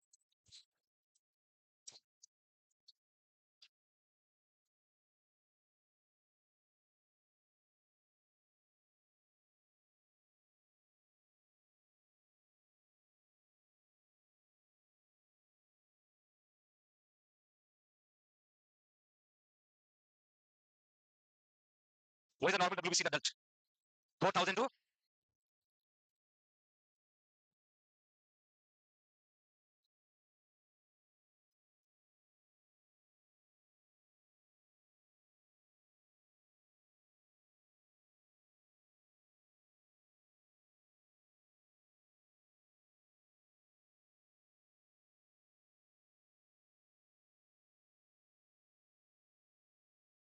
तो एंजाइमिक स्टडी में mainly troponin, troponin I, troponin T, then CPKMB और मायोग्लोबिन। नाउ नेक्स्ट एलडीएच और डब्ल्यूबीसी, ये तो ब्लड स्टडी है। Now we are going to see the ECG, ECG changes. Just remember, हमने ECG पढ़ा था, उसमें एक पी वेव था, क्यू आर एस टी, ये वेव्स हमने देखा, P wave, Q R S और टी। हमने पढ़ा पी वेव एट्रियल डीपोलराइजेशन के रिस्पांसिबल है, क्यू आर एस जो है वेंट्रिकुलर डीपोलराइजेशन के रिस्पांसिबल है, टी जो है वेंट्रिकुलर रिपोलराइजेशन के रिस्पांसिबल है, P R interval impulse generation duration को रिप्रेजेंट कर रहा है। अब यदि पेशेंट को मायोकार्डियल इन्फ्रैक्शन होगा तो एमआई में मोस्ट कॉमन साइट मैंने एंटीरियर डिसेंडिंग आर्टरी और एंटीरियर वॉल एमआई पढ़ाया, और एंटीरियर वॉल जो है ऑलमोस्ट जो है वेंट्रिकल के सराउंडिंग वाला पोर्शन। कौन सा पोर्शन? तो डेफिनेटली माय डियर, अफेक्ट कौन होगा? वेंट्रिकल्स होगा। कौन होगा? और वेंट्रिकल्स को यहां रिप्रेजेंट करने वाली वेव कौन है? Q R S, ventricular depolarization, फिर T ventricular repolarization, S T D और ई दोनों को रिफ्लेक्ट करता है। तो जो चेंजेस हमें देखने को मिलेगा वो क्यू वेव में मिल सकता है, एसटी में मिल सकता है, टी में मिल सकता है। किसमें मिल सकता है? टी में मिल सकता है। तो I will show you, will conduct within 10 minutes of arrival in emergency। यदि कोई पेशेंट आपकी इमरजेंसी में आता है और कहता है कि I have severe chest pain, है ना, pain it will be last 30 minute, और मुझे पेन रेडिएट हो रहा है, डायफोरेसिस हो रहा है, डिसअर्थमिया आपको दिख रहा है, तो हमें तुरंत पेशेंट को ईसीजी करना होता है। तो हॉस्पिटल में आने के बाद ज्यादा वेट नहीं करना, we can conduct within 10 minute. कितने मिनट में? 10 मिनट। और देखेंगे तो पेशेंट को एसटी एलिवेशन मिलेगा, टी इन्वर्शन मिलेगा, क्यू बच्चों समझिएगा बहुत इंपॉर्टेंट पैरामीटर है, क्यू और इमेज चेंज परमानेंटली। दो मैंने इमेज दिया हुआ है, पहले वाली इमेज को आप देखिएगा जो नॉर्मल है, नॉर्मल ईसीजी ग्राफ है बच्चों का, और सेकंड वाले में आप देखोगे that is P Q R S T, और यहां पर एस टी क्या है? एलिवेटेड, एसटी क्या है? एलिवेटेड। यदि मायोकार्डियल इसीमिया हुआ तो एसटी डिप्रेशन होता है। क्या होता है? डिप्रेशन। और मायोकार्डियल इंजरी हुआ या डैमेज हुआ तो एसटी क्या होगा? एलिवेटेड होगा। क्या होगा? कई बार हम कंफ्यूज हो जाते हैं, मायोकार्डियल इसीमिया दिखा बजाय एंजाइना पेक्टोरिस। अब एंजाइना पेक्टोरिस बोलता तो आप मुझे कह देते सर एसटी डिप्रेशन होगा। एग्जामिनर क्या करता है? मायोकार्डियल इसीमिया लिखता है। इसीमिया का मतलब होता है lack of blood supply to the myocardial cell और टिश्यू। इसीमिया में एसटी क्या दिखेगा? डिप्रेशन। एंजाइना में क्या दिखेगा? डिप्रेशन। और इंजरी या मायोकार्डियल सेल डैमेज हुआ है तो एसटी क्या होगा? एलिवेटेड। तो मैंने कहा एसटी एलिवेशन। एसटी एलिवेशन का मतलब है कि वेंट्रिकुलर डीपोलराइजेशन और रिपोलराइजेशन ये दोनों इंपैक्ट हुए। डी मींस कॉन्ट्रैक्शन और ही मींस रिलैक्सेशन, तो वो एसटी एलिवेशन दिखेगा। एंड माय डियर, यदि पेशेंट को मायोकार्डियल इंजरी या डैमेज ठीक हुआ, ST come to the normal. अभी ऐसे क्या है? कब तक रहेगा? जब तक एमआई की प्रॉब्लम रहेगी। एमआई ठीक होगा, कम्स टू डाउन, वापस क्या जाएगा? नॉर्मल। क्या जाएगा? दूसरा टी वे इन्वर्जन। टी वे कैसा होगा? Like that, inverted. टी वे ऐसा इन्वर्टेड होगा। Q wave remain change permanently. मतलब सीधा, यदि पेशेंट को एमआई ठीक हुआ तो भी क्यू वेव नॉर्मल नहीं आएगा। क्यू वेव नॉर्मल, यदि क्यू वेव एबनॉर्मल है तो आपको पहले भी एमआई हुआ है। You indicate previous myocardial. अब क्यू वेव में चेंज क्या होगा मैं आपको बताऊंगा। पहले तीन याद रखना, ST elevated, T inverted, Q wave does not come normal. जैसे ही पेशेंट को एमआई ठीक हुआ, मतलब ब्लड सप्लाई वापस पहुंचने लगी, और एमआई ठीक होने के लिए बाईपास करवानी पड़ेगी, एंजियो प्लास्टिक करवानी पड़ेगी ब्लड पहुंचाने के लिए, बट जो हार्ट का एरिया डैमेज हुआ है वो वापसी, और उसको रिफ्लेक्ट कौन करता है? Q wave. कौन करता है? तो Q wave still unchange. It means you indicate previous myocardial, पहले भी आपको हार्ट अटैक आ रखा है। अब क्यू वेव में क्या चेंज होगा? देखिए, नॉर्मली जब हम ईसीजी के ग्राफ देखते हैं, ये आपका ग्राफ पेपर है, दिस इज ग्राफ पेपर, ये इसमें बड़े बड़े बॉक्स है। एक बड़ा बॉक्स होता है, उसमें 5 स्मॉल बॉक्सेस होते हैं, that you can see 5 small boxes. Again there is a 5। Okay fine. जब हम क्यू वेव को देखते हैं बच्चों, suppose this is your P, then Q, R, S, T. अब एक बात देखना है यहाँ पर, ये जो क्यू वेव है, ये सेंट्रल लाइन से कितना एमएम नीचे आया हुआ है? कितना एमएम नीचे की ओर है? 1 एमएम है। 1 स्मॉल बॉक्स डज है 1 एमएम। आया समझ में? जैसे ही पेशेंट को एमआई होगा, ये Q waves comes down more than 2 mm, more than, ये does not come to the normal. Normally 1 mm तक होता है, 1 एमएम तक दैट इज नॉर्मल। और यदि क्यू वेव 1 एमएम से ज्यादा चला गया और 2 एमएम को क्रॉस कर लिया, तो पेशेंट को एमआई ठीक हो जाएगा, बट क्यू वेव कहां से बनेगा? 2 एमएम डीप बनेगा। 2 एमएम, इसका मतलब पेशेंट को प्रीवियस मायोकार्डियल इन्फेक्शन हुआ है। डॉक्टर ईसीजी देख के तुरंत कहेगा पहले भी आपको हार्ट अटैक आया हुआ है। तो हमें लगता कैसे पता चला? ये तो बहुत बड़े पंडित है। पंडित नहीं है, ईसीजी का कमाल है। किसका कमाल है? मैं कहा टकीकार्डिया ब्रेडिकार्डिया, ऐसे क्या बोले टकीकार्डिया, वो तो सिर्फ आर के बीच का गैप देखा, गैप कम था, हार्ट रेट ज्यादा है, गैप ज्यादा था, है ना? तो डॉक्टर क्या करता है? इस क्यू वेव को देखता है, एसटी नॉर्मल हो जाएगा, टी नॉर्मल हो जाएगा, क्यू वेव नॉर्मल नहीं आता है।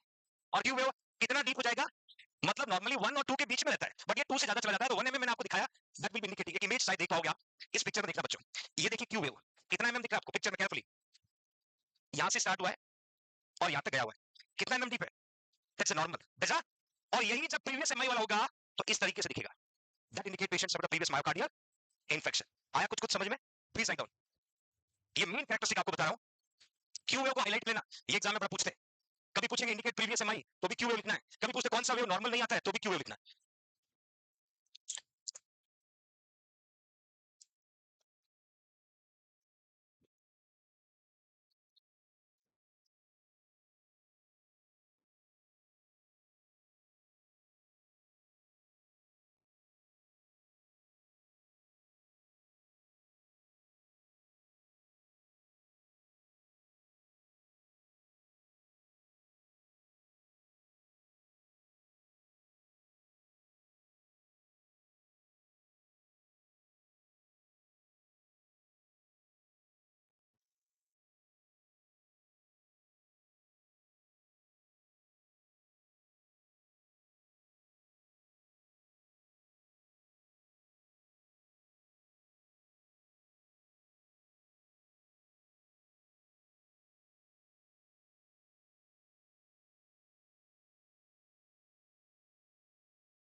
ये सभी ने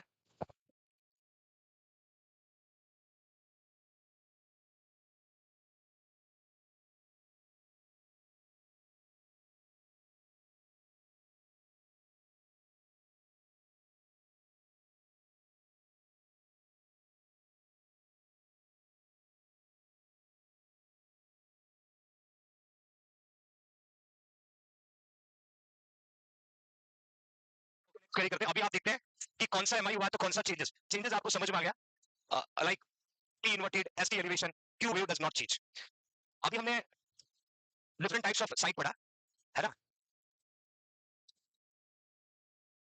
इसको दो ब्रेक में पढ़ना। साल आई, जोड़ना नहीं है, जोड़ते ही आप सब गलत कर दोगे।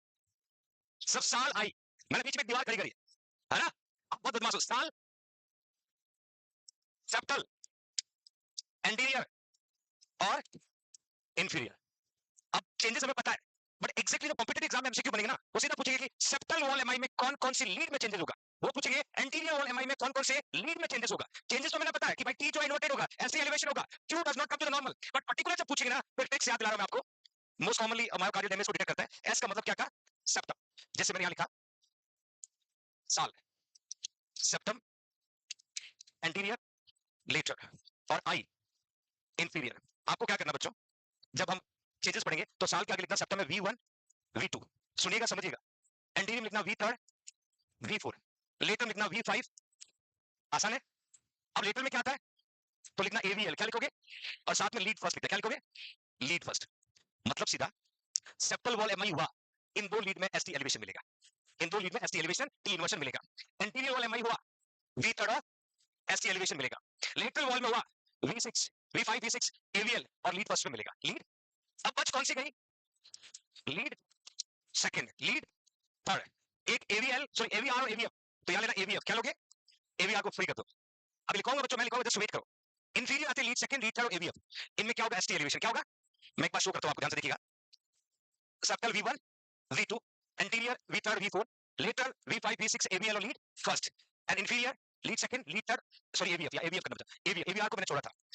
तो चार तो याद हो गए, V1 V2 V3 V4 V5 V6। साल आई है ना, सेप्टल, एंटीरियर, लेटरल, इंफीरियर हो जाएगा यार। अब बच गया एक आपका लीड पोस्टीरियर वाला एमआई। तो पोस्टीरियर में आपको याद रखना एसटी डिप्रेशन दिखेगा, बाकी सब एसटी एलिवेशन। साथ में मैंने ऐड किया है एवीआर कहां गया, ये वेंट्रिकुलर टैकीकार्डिया में रोल प्ले करता है, तो इसका ज्यादा यूज नहीं है।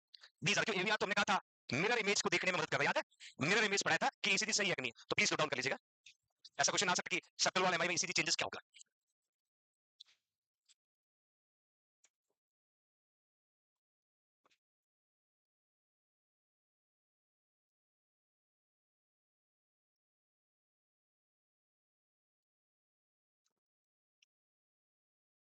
ऑनलाइन वाले बच्चे भी साल लिखे फिर डैश डैश डैश लिखे फिर आई लिख रहे हैं, रेस्पेक्ट दैट वर्ड। सुमन दास ने लिखा साल डैश आई। हम इंडियंस है, कुछ और सोच लेते हैं।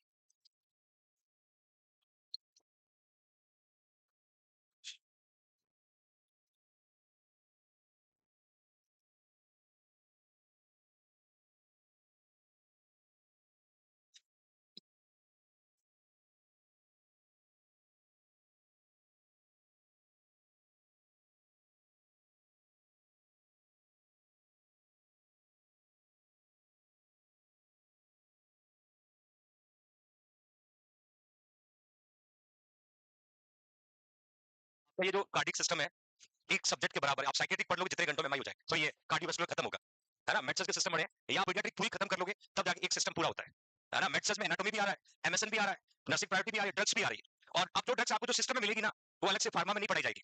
जैसे एमआई में मैं आपको एंटीप्लेटलेट पढ़ा दूंगा, मॉर्फिन पढ़ा दूंगा, एंटीसी पढ़ा दूंगा, थ्रोम्बोलाइटिक पढ़ा दूंगा, तो ये फिर रिपीट नहीं होगा, है ना। बार बार सेम चीजों को रिपीट नहीं करेंगे, तो थोड़ा बड़ा सिस्टम है। लिख लिया सभी ने, ओके। अब कुछ डायरेक्ट वन लाइनर एमसीक्यू पूछते हैं बच्चों, समझिएगा। Tall peak T wave, first sign of acute MI over affected area. जैसे अभी आपने देखा ईसीजी,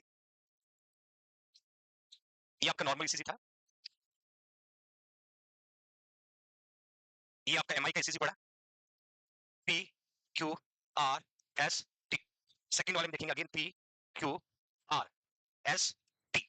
तो आप देखोगे टी ये नॉर्मल है, और यहाँ टी क्या है, एलिवेटेड है। और ये टी एलिवेटेड है, तो या तो टॉल टी हाइपर कैलिनिया में देखने को मिलता है, हाइपर, और या फिर एक्यूट एमआई वाले पेशेंट में टी का मतलब होता है repolarisation of ventricle, repolarisation of, और जब वेंट्रिकल का वो एरिया जहां पर मायोकार्डियल इन्फेक्शन हुआ है और वो पार्ट काम नहीं कर रहा है तो कॉन्ट्रैक्ट तो होगा, रीपोलराइजेशन होगा ही नहीं, होगा नहीं तो कौन रिफ्लेक्ट करेगा? T wave. कौन करेगा?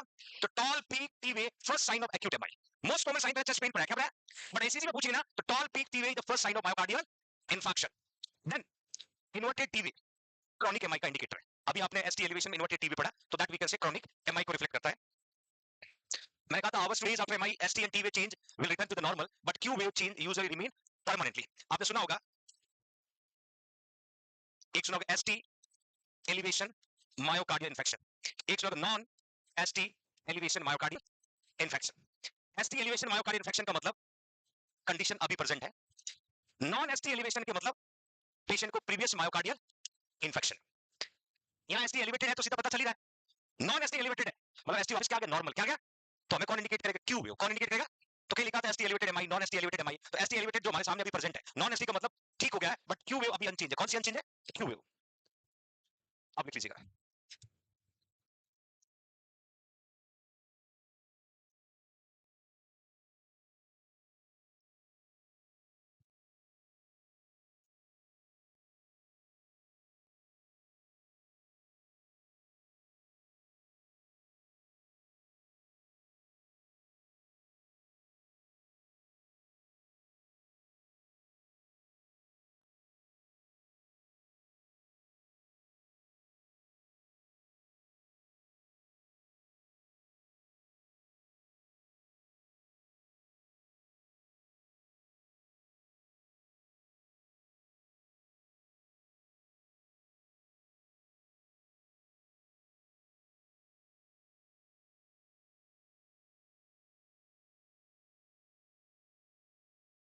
So everyone,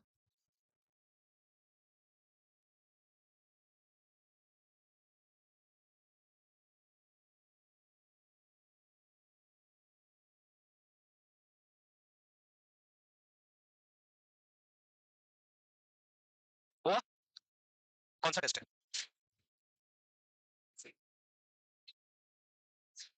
ये पेशेंट क्या कर रहा है? ट्रेडमिल कह सकते हैं या साइकिलिंग कह सकते हैं, that is a exercise tolerance test और we can say stress test. आपने सुना टीएमटी, ट्रेडमिल टेस्ट? देखिए क्या होता है, जब आप एक्सरसाइज करते हो तो योर हार्ट जो है ना need more blood and oxygen. आजकल ऐसे वीडियोस नहीं देखे जिम करते हुए चले गए, है ना, ट्रेडमिल पे दौड़ते दौड़ते चले गए, क्यों? आगे हमें डिजीज पढ़ेंगे एंजाइना पेक्टोरिस, और एंजाइना पेक्टोरिस जब हम पढ़ेंगे उसमें बहुत सारे टाइप है। एक है एक्जर्शनल एंजाइना पेक्टोरिस, जिसको हम स्टेबल एंजाइना पेक्टोरिस कहते हैं। एक होता है अनस्टेबल एंजाइना पेक्टोरिस, जिसको हम प्री इन्फेक्टरी एंजाइना पेक्टोरिस कहते हैं। क्या कहते हैं? प्री इन्फेक्टरी। मतलब जब आप एक्सरसाइज कर रहे हो और आपके हार्ट में ब्लड और ऑक्सीजन की डिमांड बढ़ रही है, उस डिमांड को यदि आपका हार्ट फुलफिल नहीं कर रहा है, that means you feel chest pain. क्या फील करोगे? That means when you do any kind of exercise, any kind of exercise, your heart need more oxygen, और उस ऑक्सीजन को आपका हार्ट फुलफिल नहीं कर पा रहा है। इसको कहते हैं एक्जर्शनल एंजाइना पेक्टोरिस। क्या कहते हैं? मतलब आप कोई एक्टिविटी करोगे तो दर्द होगा, आप रेस्ट करोगे आराम हो जाएगा। आ रहा समझ में? रेस्ट करोगे डिमांड कम होगी, डिमांड कम होगी तो आपका चेस्ट पेन नहीं होगा। तो नॉर्मली हम इस ट्रेडमिल टेस्ट के द्वारा या स्ट्रेस टेस्ट के द्वारा पेशेंट को चेस्ट लीड का प्लेसमेंट करते हैं। पहले आराम से ट्रेडमिल पे चलाते हैं, फिर थोड़ा थोड़ा स्पीड बढ़ाते हैं, फिर और स्पीड बढ़ाते हैं। और आपको बार बार पूछा जाएगा, आपको ब्लड प्रेशर कफ लगा होता है, देख सकते हो आप, ब्लड प्रेशर कफ लगा होता है और मॉनिटर में देखा जाता है, हार्ट रेट रिफ्लेक्ट करता है, और आपकी हार्ट रेट धीरे धीरे 100 क्रॉस कर रही होती है, 110 तक जा रही होती है। आपसे पूछेंगे चेस्ट पेन हो रहा है क्या? 120 तक जा रहा है, फिर पूछेंगे टॉलरेट कर पा रहे हो? तो धीरे धीरे आपकी हार्ट रेट 150 तक भी चली जाती है, स्टिल यू फील नॉर्मल। इसका मतलब आपका हार्ट, आपके ही हार्ट ब्लड सप्लाई कर पा रहा है। और यदि आप जैसे जैसे एक्सरसाइज बढ़ाई जा रही है, आपके मेरे तो चेस्ट पेन हो रहा है, मेरे से नहीं, इसका मतलब आपके हार्ट को एक्टिविटी के टाइम जितना ऑक्सीजन चाहिए उतना सप्लाई नहीं हो रहा है। तो डॉक्टर ऑलवेज सजेस्ट करेगा कि आपको एग्जर्शन से दूर रहना है। एग्जर्शन से, मैं इसका छोटा सा एग्जांपल बताता हूं। अब रिसेंटली आपको पता है आदर का बाईपास हुआ है, तो मैंने भी अपना चेकअप करवाया है ना? तो मुझे ट्रेडमिल पे दौड़ने के लिए बोला, वो शूज वगैरह सब कुछ देता है। मैंने फादर का दिखा रहा हूं, क्या पता कुछ निकल आए, एंड चलाना शुरू किया, थोड़ा सा किया। I have practice to run on treadmill. 160 pulse rate हो गया, मुझे कुछ हो रहा है? कुछ नहीं हो रहा है। देन कॉल डॉक्टर की, हार्ट रेट 160 हो गया, फिर भी बोला कुछ नहीं हो रहा, बोला रोक दो, आप फिट हो। देन जब ऐसे भी बोल रहे आप फिट हो, कितना अच्छा लगता है। Then I decided, I realize कि हाँ अब कुछ नहीं। कि कभी कभी क्या होता है, we have lots of activities, तो बहुत ज्यादा स्ट्रेस जब सर पे भारी होता है ना, तो थोड़ा पैल्पिटेशन होने लगता है। और पैल्पिटेशन होने लगता है मतलब हार्ट ऐसे ऐसे करता है, ऐसे तो ऐसा लगता है कुछ गड़बड़ तो नहीं है, हाँ? तो मौका मिला, मैंने चेक करवा लिया, I have all the organ normal, all the function normal, और अब नेक्स्ट जब मौका मिलेगा फिर करवाएंगे, है ना? तो कई बार ऐसा फील होने लगता है कि हाँ मुझे भी हो सकता है, जैसे आपने सर ऐसा मुझे भी हो सकता है, तो ऐसा मुझे भी कुछ सेकंड के लिए लगा, तो मैं तुरंत इंप्लीमेंट करके चेक करवाया। तो ये हार्ट की डिमांड को फुलफिल करने के लिए, यदि आपकी हार्ट सप्लाई प्रॉपर कर रहा है, तो उसको चेक करने के लिए हम कौन सा टेस्ट करते हैं? एक्सरसाइज टॉलरेंस टेस्ट, और इसका दूसरा नाम है स्ट्रेस टेस्ट। मैंने लिखा है यहाँ पर, नॉन इन्वेजिव है, study heart during activity, detect evaluate coronary artery disease. Please write down.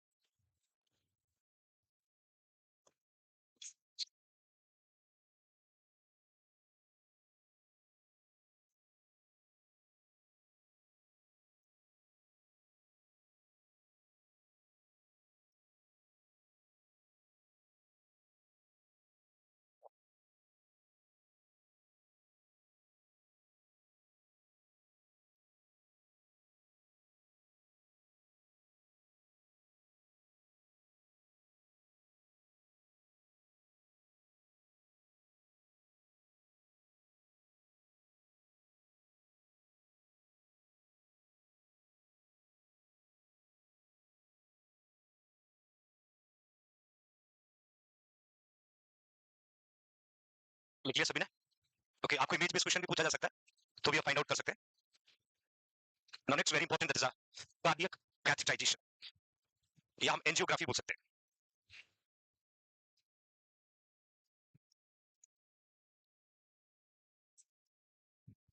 Study of artery, study of arteries called angiography. ये जरूरी नहीं अपने हार्ट के लिए, ब्रेन में भी करवा सकते हैं, पेरिफेरल आर्टरीज का भी करवा सकते हैं, है ना? आपकी बॉडी में किसी भी आर्टरी में यदि हम स्टडी करते हैं तो हम क्या कहलाता है? एंजियोग्राफी। एक होता है वीनोग्राफी या phlebography, study of vein, vein या फेलब। वेन का दूसरा नाम होता है phleb, you know, phlebitis, inflammation into the vein, है ना? तो vein is also known as phleb. Venography जो है, जब मैं आपको डीवीटी पढ़ाऊंगा, वेरिकोस वेन पढ़ाऊंगा, ये वीनस डिसऑर्डर है, डीप वेन थ्रोम्बोसिस है, वेरिकोस वेन है। तो venography, phlebography, venography phlebography is known as study of vein और study of phleb, angiography the study of artery. अब जहां आर्टरी का स्टडी करना है एंजियोग्राफी करेंगे, जब वेन का स्टडी करना है वीनोग्राफी करेंगे, बट दोनों में हम लोग कैथेटर को इंसर्ट करते हैं।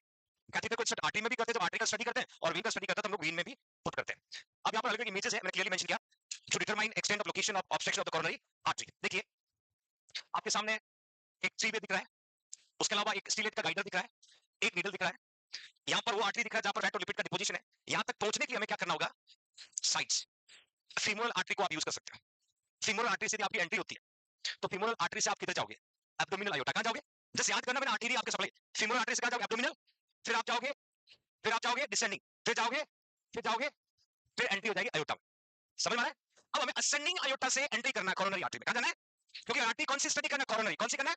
तो फीमोरल आर्टरी से हम एंट्री हुए, मैं एक वीडियो दिखाऊंगा आपको, बहुत मजा आएगा उसमें। फीमोरल आर्टरी से एंट्री हुआ, abdominal iota, then thoracic, then descending, then arch of, then ascending। First part कौन सा था? असेंडिंग। और असेंडिंग ही दो ब्रांच थी, राइट और लेफ्ट कोरोनरी। अब हमें कोरोनरी आर्टरी में पहुंचना है। आप इस पिक्चर को ठीक से देख पा रहे होंगे, यहाँ पर एक ग्रोइन एरिया में इंसिजन दिया, यहाँ से हमने कैथेटर को इंसर्ट किया, और ये कैथेटर आपका जाकर के ये दिख रहा है, देखिए आर्च ऑफ आयोटा, और आर्च ऑफ आयोटा के ऊपर तीनों ब्रांच दिख रही है आपको, फिर आर्च ऑफ आयोटा से आया डिसेंडिंग आयोटा, और यहाँ पर जाकर के ये फिर राइट और लेफ्ट कोरोनरी आर्टरी में जा सकते हैं। अब दूसरी पिक्चर में आप आओगे तो आपको मैंने एक ऑब्स्ट्रक्शन दिखाया है, अगेन यहाँ पर कोरोनरी आर्टरी में एम्बोलिज्म दिख रहा है। तो पहला आपको साइड फीमोरल आर्टरी को प्रीफर करना है, दूसरा रेडियल आर्टरी। किसको प्रीफर करोगे? Radial artery. सेम इसी पिक्चर में आप देख सकते हो, यहाँ एक रेडियल आर्टरी में इंसिजन दिया, यहाँ से कैथेटर को इंसर्ट किया, और कहां पुट कर दिया? Ascending iota. कहां पुट कर दिया? Ascending iota. तो ये दो साइट है। कोई पूछता है कि पेशेंट को कार्डियक कैथेटराइजेशन, आपने सुना होगा एंजियोग्राफी, और एंजियोग्राफी में आप या तो रेडियल आर्टरी से या फीमोरल आर्टरी से एंजियोग्राफी करते हैं ना, उसके बाद वहां पर प्रेशर ड्रेसिंग पुट किया जाता है। कौन सी ड्रेसिंग? बिकॉज एक तो ओपनिंग का डायमीटर बड़ा होता है, और दूसरा ब्लीडिंग का बहुत ज्यादा रिस्क होता है। तो आप पेशेंट को देखोगे लगभग 6 से 8 तक प्रेशर ड्रेसिंग किया होता है ना। तो इस पूरे प्रोसेस को कंडक्ट करने के लिए नर्सिंग केयर की क्या जरूरत है? आपने किसी पेशेंट को एंजियोग्राफी कर दिया, immobilize affected extremity in a flat position for at least 4 to 6 hour यदि वीनस एंट्री किया है, या 6 to 8 आवर यदि आर्टीरियल एंट्री किया है। और एंजियोग्राफी करने के तुरंत बाद छुट्टी नहीं देते हॉस्पिटल से, पेशेंट को क्या करना है? ऑलमोस्ट फ्लैट पोजीशन में लेटा के रखते हैं। इसका रीजन है, यदि फीमोरल आर्टरी में कैथेटर को इंसर्ट किया और आप सिटिंग पोजीशन में बैठ गए, पेटेंसी बंद हो जाएगा और लोअर एक्सट्रीमिटीज को ब्लड सप्लाई रुक जाएगा। तो जब भी किसी पेशेंट को एंजियोग्राफी करते हैं, एंजियोग्राफी करने के अगले ऑलमोस्ट 6 to 8 आवर तक हम पेशेंट को फ्लैट पोजीशन में लिटा के रखते हैं, to increase supply to the distal extremities. यदि रेडियल आर्टरी में यदि ब्लड सप्लाई है तो हाथ के एंड पार्ट को ब्लड जाना चाहिए ताकि पेटेंसी बनी रहे। फीमोरल आर्टरी में क्या है? तो लोअर एक्सट्रीमिटीज को ब्लड जाना चाहिए तो पेटेंसी बनी रहे। Head is elevated not more than 30 degree, assist pulse below the catheter side. ये सबसे इंपॉर्टेंट नर्सिंग इंटरवेंशन। सपोज ये आपका फीमोरल आर्टरी है, यू कैन सी एवरीवन, ये फीमोरल आर्टरी है, ये फीमोरल आर्टरी है, that is a femoral artery. ये पॉप्लिटियल आर्टरी है, ये पोस्टीरियर टिबियल आर्टरी है, ये डॉर्सालिस पेडिस आर्टरी है ना। और यहाँ हमने इंसिजन दिया, यहाँ इंसिजन देके कैथेटर को इंसर्ट किया, एंजियोग्राफी किया, फिर हमने इसको वापस कैथेटर को निकाल लिया। तो हमें डिस्टल पल्स को चेक करना होता है to find out percent of blood supply, to find out percent of. यदि डिस्टल पल्स नहीं मिल रहा है, इसका मतलब यहाँ पर कुछ न कुछ ऑब्स्ट्रक्शन आया होगा। ये डीएन नर्स की रिस्पांसिबिलिटी है। फीमोरल यदि आपके आर्टरी से कैथेटर को इंसर्ट किया ना, तो डॉर्सालिस पेडिस को चेक करिए, पॉप्लिटियल को चेक करिए, पोस्टीरियर टिबियल को चेक करिए। ब्लड सप्लाई यदि जा रही है तो पल्स प्रेजेंट होगा, ब्लड सप्लाई बंद होगा तो पल्स, क्योंकि ऑलवेज पेरिफेरल पल्स का एक ही काम है, to indicate percent of blood supply, to indicate percent of blood supply. Please side down fast, फिर मैं आपको वीडियो दिखाता हूं। साइड जरूर याद रखिएगा बच्चों।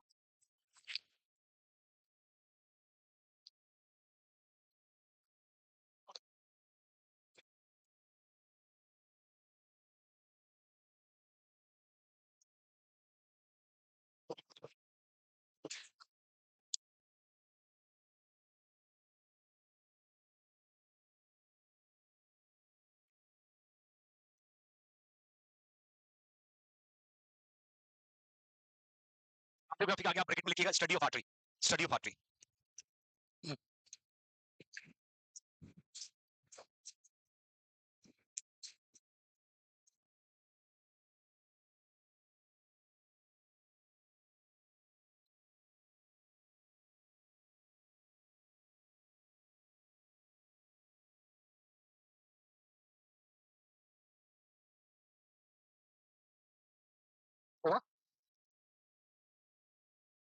लास्ट वन लाइन हाईलाइटेड करना बेटा।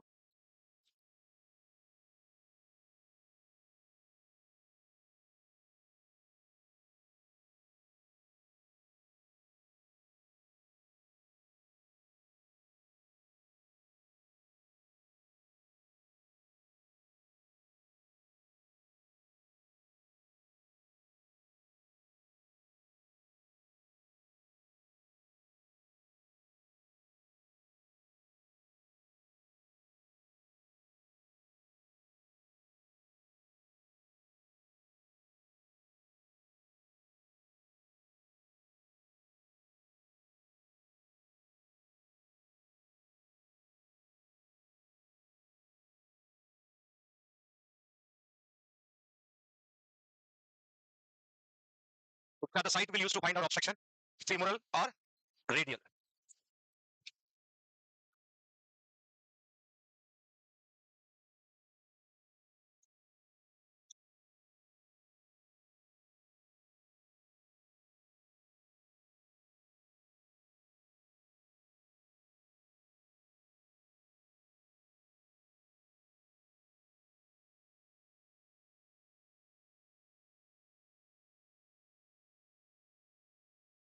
लिख दिया सभी ने? Okay, now next management. Management. अब एमआई का पेशेंट आपके पास में और इमीडिएट मैनेजमेंट इमरजेंसी के लिए हमें कुछ इंपॉर्टेंट ड्रग्स को यूज करना होता है। MONA not a treatment, MONA is a mnemonic, fix to remember name of the drug, है ना? ऐसा नहीं कि इमरजेंसी आके बोला मोना, पेशेंट ठीक नहीं होगा, वो सिर्फ शाहरुख खान की मूवी तक, है ना? यहाँ जो मोना है, मोना का मतलब है मॉर्फिन, पेशेंट को इमीडिएटली मॉर्फिन देना है। ओ से ऑक्सीजन, ए से एस्पिरिन, सॉरी एन से एंटीजी, ए से एस्पिरिन, और एस्पिरिन के आगे लिखना है drug of choice for MI. कई सारे बच्चे मॉर्फिन को लिख के आते हैं, drug of choice for MI पूछे, एस्पिरिन एंटीप्लेटलेट ड्रग है, तो इमरजेंसी में मॉर्फिन देना है, ऑक्सीजन देना है, नाइट्रोग्लाइसिन देना है और एस्पिरिन देना है। Morphine decrease demand of oxygen, oxygen fulfil the demand of oxygen, NTG to dilate your blood vessels, aspirin to prevent clump formation of platelet. ये चारों के अलग-अलग काम है। इमरजेंसी में जब भी पेशेंट को ये इमरजेंसी ट्रीटमेंट का पूछे तो ये शॉर्ट ट्रिक्स आपको याद रखना है। कौन-कौन सी थेरेपी दे सकते हैं? Morphine, oxygen, nitroglycerin, aspirin. Morphine O2 demand कम करेगी, ऑक्सीजन डिमांड को पूरा करेगी, नाइट्रोग्लिसरीन ब्लड वेसल्स को डायलेट करेगी और एस्पिरिन प्लेटलेट का क्लम्प बनने से रोकेगी, तो ऑब्स्ट्रक्शन सबसाइड हो जाएगा। तो drug of choice of MI पूछे तो क्या लिखोगे? एस्पिरिन। कुछ ये बुक्स है ना आपके कंपटीशन की, उसमें लिखा मिलेगा मॉर्फिन सल्फेट, है ना? याद रखिएगा एग्जाम में जब भी आपसे पूछे drug of choice for MI, answer क्या लिखना है? एस्पिरिन। क्या लिखोगे? एस्पिरिन। Okay fine. अब मेडिकल मैनेजमेंट में सबसे पहली priority to administer oxygen by the nasal cannula. Nasal cannula ये O2 एडमिनिस्ट्रेशन मेथड है, एडमिनिस्ट्रेशन मेथड है जिसमें 1 to 6 लीटर या 24 to 44% पर मिनट के हिसाब से ऑक्सीजन को एडमिनिस्टर किया जाता है। This is nasal cannula. Oxygen administration method है। नॉर्मल इसका फ्लो रेट जो होता है normally flow rate that is 1 to 6 litre या 24 to 44% पर मिनट, मिनिमम टू मैक्सिमम में लिखा है और डिपेंड करता है डॉक्टर की एडवाइस पे। तो कभी ऐसा भी पूछ लेते हैं एमआई वाले पेशेंट को ऑक्सीजन एडमिनिस्ट्रेशन करने में कौन सा मेथड यूज करते हैं? Option A mask, option B nasal catheter, option C venturi mask, option D nasal cannula.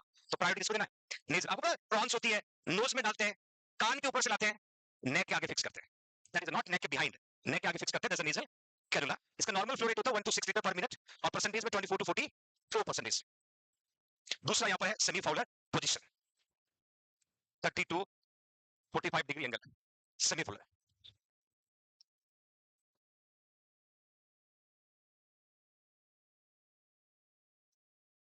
Question ऐसे पूछा जा सकता है कि इमरजेंसी में पेशेंट आता है और पेशेंट कंप्लेन करता है कि मुझे सीवियर चेस्ट पेन है, डायफोरेसिस है, डिसअरिथमिया है, पेन सीवियर है, पेन लास्ट 30 मिनट से ज्यादा टाइम से प्रेजेंट है, पेन रेडिएटिंग है। As a nursing officer what is your first nursing priority? तो आंसर क्या लिखना? एडमिनिस्टर ऑक्सीजन, ऑप्शन आएगा administer oxygen, give semi Fowler position, administer morphine sulphate, call the physician. तो आपका आंसर क्या लिखना? हमारा जो काम है वो हम करेंगे, वी कैन एडमिनिस्टर और by which method? Nasal cannula. Normally nasal cannula से कितना ऑक्सीजन दे सकते हैं? 1 to परसेंटेज में 24 to 44%। तो ये तो बात होगी इनिशियली मेडिकल मैनेजमेंट में। Now next important drug morphine sulphate, कैसे काम करेगी, क्या है ये drug morphine sulphate? Opioid analgesic.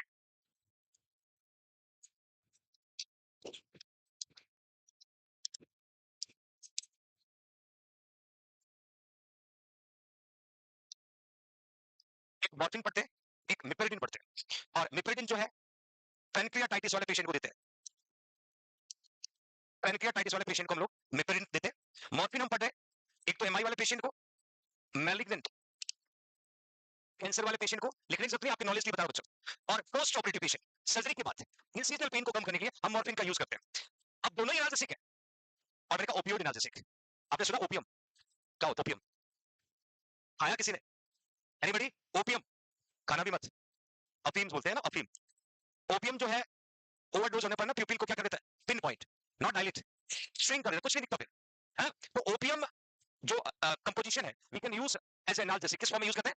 Analgesic. अब इसमें भी ये जैसे दो ड्रग है, इन दोनों ड्रग में मॉर्फिन और मिपेरिन को देखा जाए तो मॉर्फिन जो है ज्यादा स्पाजम करती है कंपेरिजन टू द मिपेरिडन, और ज्यादा स्पाजम करती है इसलिए हम लोग पैनक्रियाटाइटिस में मिपेरिन को देते हैं, क्योंकि वहां होता है स्फिंक्टर ऑफ बोटाई। ये मॉर्फिन देंगे तो उसको बंद करने की कोशिश करेगा, पेन और सीवियर हो सकता है। यहाँ पर मैं बात करूं मॉर्फिन सल्फेट का कैसे काम करती है, work directly on the opioid receptor of the central nervous. मैं इसे पूरा मैकेनिज्म आपको बताऊंगा कि पेन कैसे कम होगा एमआई वाले पेशेंट को। पहले आप सुनिएगा, समझिएगा। एक तो डायरेक्टली सेंट्रल नर्वस सिस्टम में ओपियोइड रिसेप्टर है, उस पर वर्क करेगी। Then it reduce feeling of pain by interrupting the way nerve signal between brain और, ये ड्रग सीधा अटैक करती है ब्रेन में। और आपको पता है ब्रेन के अंदर sensory motor to special nerve supply होता है, सेंसरी इंफॉर्मेशन को ब्रेन तक देती है और ब्रेन से इंफॉर्मेशन ऑर्गन तक देता है। बट डिसीजन कौन लेता है? मोटर। कौन लेता है? कमांड कौन देता है? Motor nerve. तो जैसे ही किसी पेशेंट को मॉर्फिन देंगे वो सीएनएस पे जाएगी और सीएनएस के जो मॉर्फिन के ओपियोइड रिसेप्टर है उन रिसेप्टर पे काम करना शुरू करेगी, and it reduce the feeling of pain by interrupting way of nerve signal between brain और बॉडी, बिटवीन ब्रेन और heart. Then it is cardiovascular disease में जाएंगे, decrease venous return. It may also stimulate local histamine mediator receptor that can cause reduce myocardial oxygen demand। एक बार फिर से देखिएगा, normally morphine का काम है किसी भी डिजीज में पेन रिलीफ करने के लिए जब हम यूज करते हैं तो मॉर्फिन सेंट्रल नर्वस सिस्टम में जाकर के ओपियोइड रिसेप्टर पे काम करता है, और ओपियोइड रिसेप्टर से ब्रेन का कनेक्शन उस बॉडी के ऑर्गन तक, उस कनेक्शन को इंटरप्ट करेगा तो पेन की खबर नहीं पहुंचेगी, और खबर नहीं पहुंचेगी तो पेन क्या हो जाएगा? सबसाइड। कार्डियोवास्कुलर की बात करें तो ये मॉर्फिन वीनस रिटर्न को कम करेगा। वीनस रिटर्न कौन है? सुपीरियर वेना कवा और इंफीरियर, और वीनस रिटर्न का राइट एट्रियम कहां पहुंच रहे हैं? तो वीनस रिटर्न को कम करेगा। Then also stimulate local histamine mediated process, local histamine mediated process, इन दोनों को ये स्टिमुलेट करेगा। एक तो वीनस रिटर्न को कम कर रहा है, एक हिस्टामिन को रिलीज करवा रहा है। इन दोनों की मदद से आपके हार्ट की एक्टिविटी कम होगा, ऑक्सीजन की डिमांड क्या हो जाएगी, और ऑक्सीजन की डिमांड कम होगी तो पेन क्या हो जाएगा? तो एमआई वाले पेशेंट में कभी भी एमसीक्यू पूछे हैं what is the purpose of morphine? To reduce demand of, मत लिखना टू रिड्यूस पेन, ऑप्शन में होगा क्या लिखोगे? To reduce the demand of. Please write down fast fast.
बेटा सभी ने अब बहुत सारे वन लाइन एमसीक्यू बनते हैं, इस पे आगे हम कैरी करते हैं। ये तो सिर्फ यहाँ पर प्रोसेस बताया कैसे पेन को रिड्यूस करता है। डिमांड कम होगी, पेन ऑटोमेटिकली कम हो जाएगा। एक पौधा दिख रहा होगा, अफीम का पौधा ना। एक्चुअली एग्जाम में पूछते हैं कि मॉर्फिन किससे बनता है ना। इनिशियल हम 2 to 4 mg डोज देते हैं एमआई वाले पेशेंट को। Morphine obtain from the plant opium Poppy, ये पॉपी, इसको चीर करके निकालते हैं, है ना। जैसे मैं आगे आपको डिगॉक्सिन के बारे में बताऊंगा। आजकल एमसीक्यू आने लगे कौन से प्लांट से बनता है ना। तो काफी बच्चों ने देख रखा होगा, राजस्थान वाले बच्चे तो जरूर इससे अवेयर होंगे। ओपियम का पौधा आपको दिख रहा होगा, opium Poppy. Half life span है 2 to 4 आवर्स मॉर्फिन का।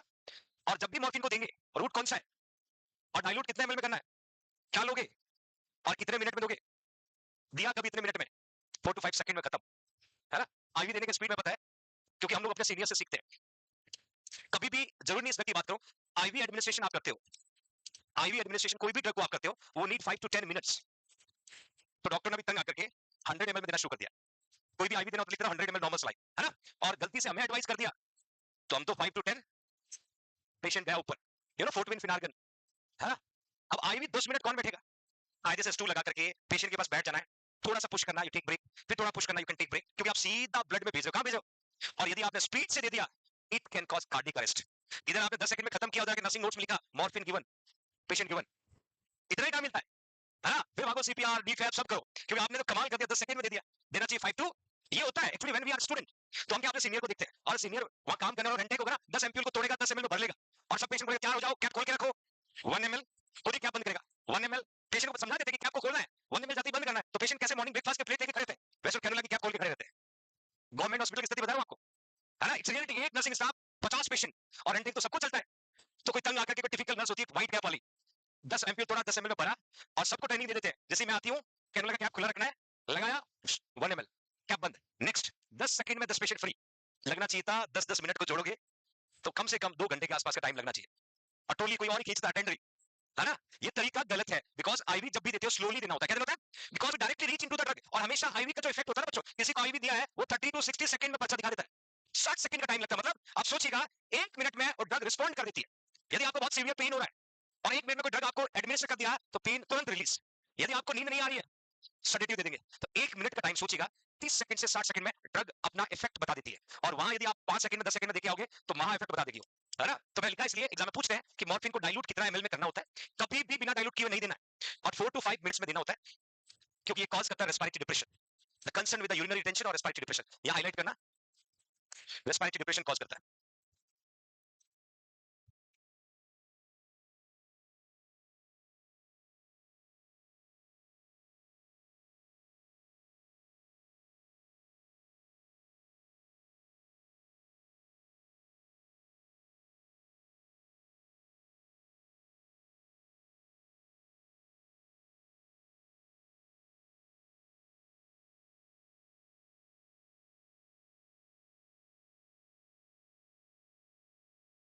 वन एमएल का वाइल आता है और उसमें 2 mg होता है बच्चों। मॉर्फिन को जब भी आप बाय करोगे, लिखा मैंने 2 mg इन 1 ml।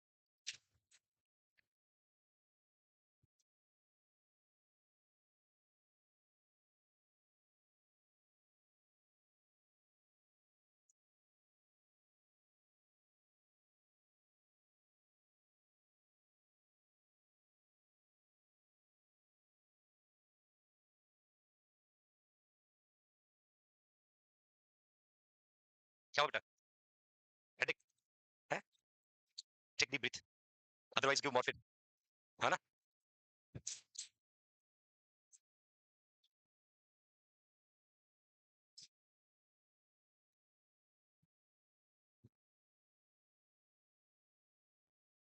लिखा सभी ने। अब यहाँ पर जो मैंने लिखा प्रायोरिटी कंसर्न, ज्यादातर हम लोग हार्ट रेट को चेक करते हैं, और मॉर्फिन जो है रेस्पिरेटरी डिप्रेशन करता है। What is the normal respiratory rate, 12 to 20 beats per minute. यदि आप पेशेंट को मॉर्फिन सल्फेट दे रहे हो और पेशेंट का रेस्पिरेटरी रेट जो है लेस देन 12 हो जाता है beats per minute, breath per minute, breath per minute, तो हमें तुरंत बंद कर देना है।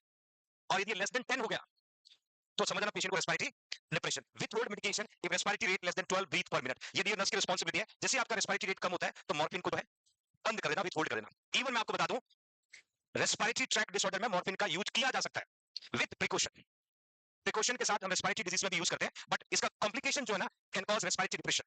तो that is if decrease respiratory rate less than 12 beat, इसका मतलब है पेशेंट को रेस्पिरेटरी डिप्रेशन हो सकता है. हमें मॉर्फिन को क्या कर देना, आपको याद है डिकॉक्सिन लेस देन 60 हार्ट रेट पे बंद कर देते हैं. तो याद रखिएगा मॉर्फिन जो है रेस्पिरेटरी डिप्रेसिव ड्रग है. इन इन आंखों में देखिएगा,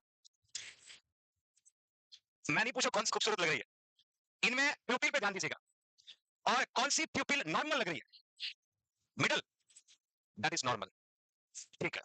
और ये है कॉन्स्ट्रिक्ट और ये है डायलेट. एक में प्यूपिल डायलेट दिख रहा है, इसमें प्यूपिल ये घना काला गहरा धब्बा दिख रहा है ना, दैट इज प्यूपिल, ब्लैक कलर का होता है.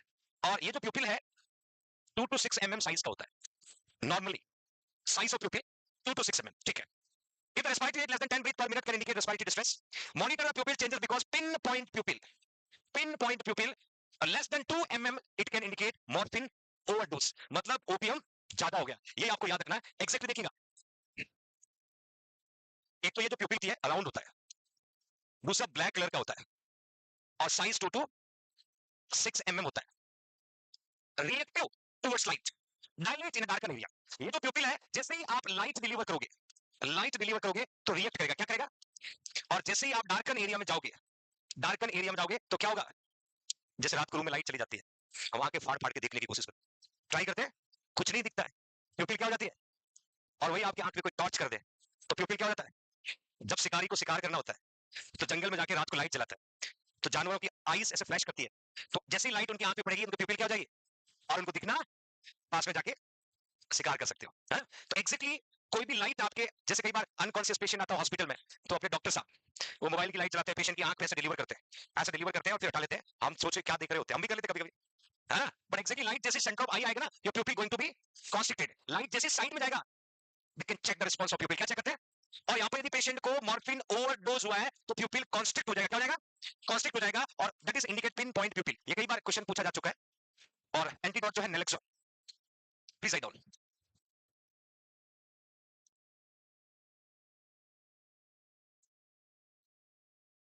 ऐसे बहुत सारी ड्रग्स भी रिस्पॉन्सिबल इसके लिए, बट यहाँ मॉर्फिन का ही जिक्र करेंगे अपन.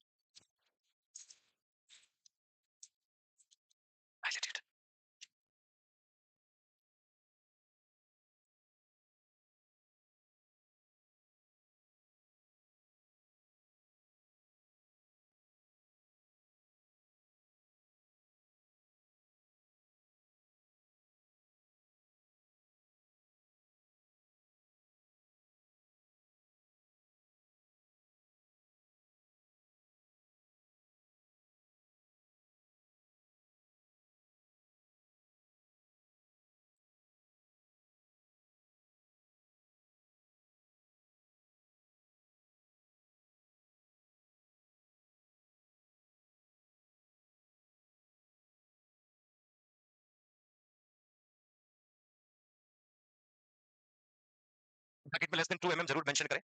2 to 6 we can say normal, और दूसरे कम होती है हम कह सकते हैं पिन पॉइंट.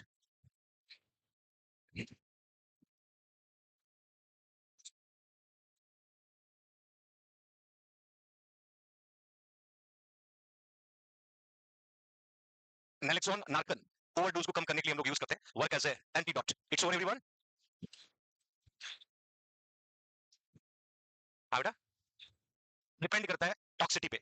फिक्स डोज दे can prescribe by the doctor, है ना. टॉक्सिटी के सिम्टम के अकॉर्डिंग डॉक्टर एडवाइस करता है. एक क्वेश्चन पूछता हूं बच्चों आपको, what is the primary reason for administering morphine to client with myocardial infection.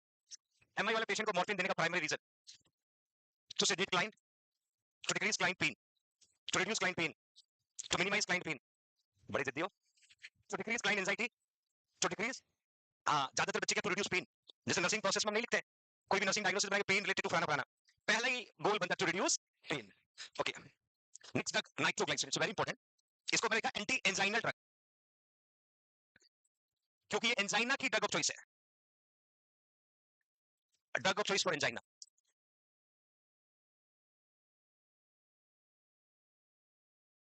Angina pectoris, nitroglycerin. हमने कई बार पढ़ा कि एनटीसी देने से आराम मिलेगा, एनटीसी देने से ये होगा. तो एनटीसी जो एग्जैक्टली जो है एंटी एंजाइना ड्रग के रूप में जाना जाता है, और एंजाइना पेक्टोरिस वाले पेशेंट का ड्रग ऑफ चॉइस इसके रूप में भी हम कह सकते हैं. इसके एग्जांपल है नाइट्रेट, आईवी यूज करते हैं. और लॉन्ग एक्टिंग नाइट्रोग्लाइसिन में हम लोग आइसोसॉर्बिक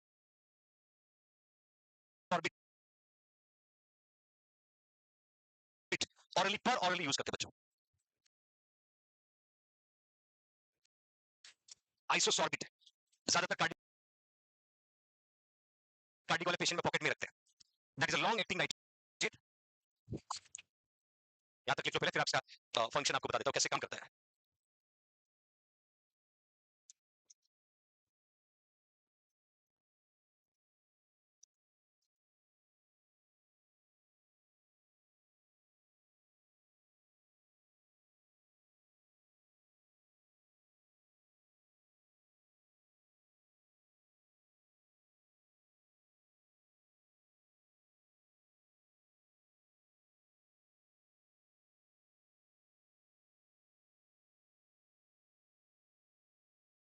इट्स ओवर।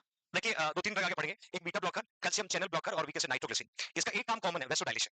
और वेसोडाइलेशन के अलावा एनटीसी प्रीलोड और आफ्टर लोड को भी कम कर रहा है, तो ये एडिशनल फंक्शन मैं बताऊंगा। बट बीटा ब्लॉकर हाइपरटेंशन वाले पेशेंट को देते हैं, कैल्शियम चैनल ब्लॉकर हाइपरटेंशन वाले को देते हैं, एनटीसी जो है हाइपरटेंशन वाले को भी दे सकते हैं, क्योंकि तीनों का काम क्या, वैसो डायलेशन।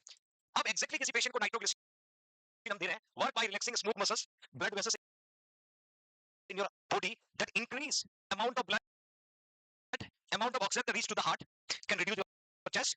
Simple way में to dilate your blood vessels, increase blood flow towards your heart.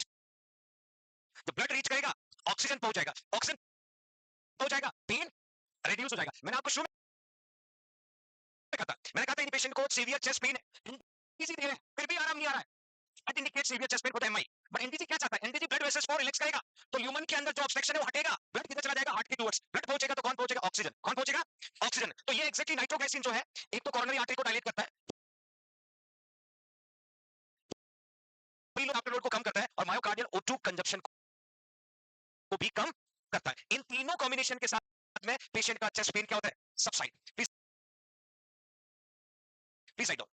Dilate coronary artery, decrease preload in after load, reduce myocardial oxygen consumption. जो कार्डियक ऑक्सीजन की नीड है, कंजप्शन को कम करने के लिए ये ड्रग काम करेगी।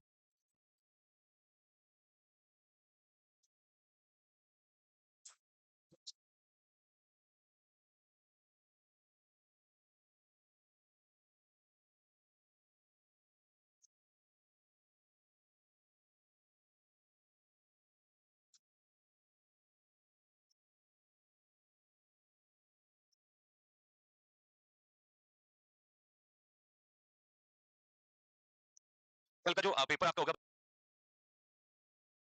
होगा बच्चों, उसमें श्री सर ने जितना पढ़ाया, अशोक सर ने जितना पढ़ाया, और आरसी सर ने 2 o'clock के बाद जितना पढ़ाया, और नॉर्मली फार्मा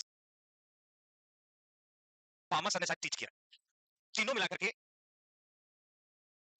एमसीक्यू तो बहुत ज्यादा बन रहे हैं, बट हम कोशिश करेंगे 100 एमसीक्यू 90 मिनट, ताकि हम 2 घंटे की क्लास भी कैरी कर सके इवनिंग में। और बाकी यदि कोई शेड्यूल मॉर्निंग में एक्स्ट्रा होगा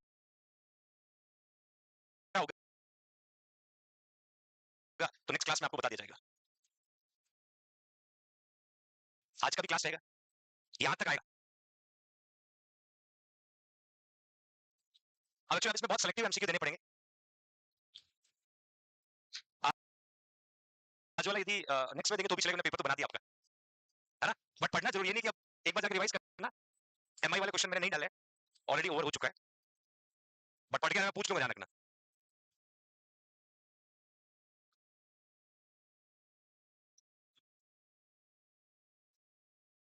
हुआ, ये कौन सा रूट है, सबलिंगुअल। कौन सा है, सबलिंगुअल। देखिए एक होता है buccal route, buccal route buccal cavity में,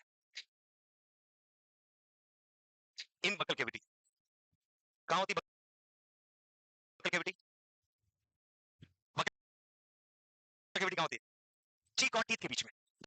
people those are taking tobacco, जर्दा तंबाकू गुटखा, जब भर के रहते हैं ना, दैट एरिया बकल कैविटी। कौन सा है, बकल कैविटी। तो activity into the buccal root, orally into the mouth, but sublingually under the tongue. Under the, ये रूट बहुत इंपॉर्टेंट है. एक्चुअली ये रूट क्या करता है, फास्ट पास मैकेनिज्म को बाईपास कर देता है. यहां दी हुई ड्रग डाइजेस्टिव सिस्टम में नहीं जाता है, डाइजेस्टिव ट्रैक्ट में नहीं जाता, सीधा ब्लड में जाता है. कहां जाता है? और इसका 1 2 3 मिनट में रिजल्ट मिलता है. आईवी का कितना था? 60 सेकंड. और आईवी के बाद फास्टेस्ट रूट पूछे तो सबलिंगुअल. क्या लिखोगे? Because when we put it under the tongue by the saliva that directly absorb into the blood, capillaries carry करके ब्लड में डाल देती है. तो ये 1 to 3 मिनट में हम लोग कॉमनली कंसीडर करते हैं. लिखा है यहां पर कॉन्ट्रा इंडिकेटेड हाइपोटेंशन वालों को नहीं देंगे कि ऑलरेडी डायलेट कर रहा है और वैसे डायलेट कर देगी. आईसीपी वाले को सडन आईसीपी कम करेगी तो पेशेंट को हर्निया हो जाएगा ब्रेन में, है ना, उसको नहीं देंगे. एनीमिया वाले पेशेंट को नहीं देंगे. But my dear, if administer sublingually it can cause bypass fast pass mechanism. Fast pass mechanism क्या होता है? देखिए आप लोग है ना टैबलेट लेते होंगे कभी कभी. एक पर्सन है, माउथ हो गया pharynx, oesophagus, stomach, duodenum, jejunum, ileum, appendix, ascending colon, transverse colon, descending colon,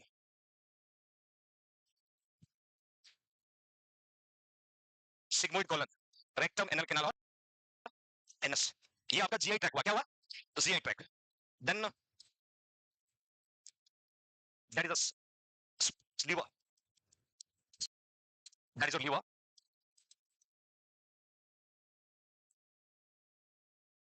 pancreas, gall bladder. गर्दन थोड़ी काट रहे हैं. Just imagine right upper quadrant में लीवर का राइट लोब होता है, लेफ्ट तक जाता है ना. अभी खोल के दिखाया तो आपको सच में दिख जाएगा और एग्जैक्टली ऐसे ही दिखता है ना. आपको लगा होगा यहाँ से अलग, है ना. अंदर इज द सलावरी ग्लैंड. एक्चुअली क्या होता है, फास्ट पास मैकेनिज्म का मतलब होता है कि आपने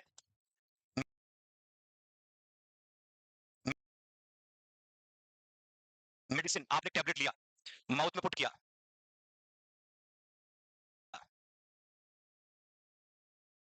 माउथ से फेरिंक्स, ईसोफेगस से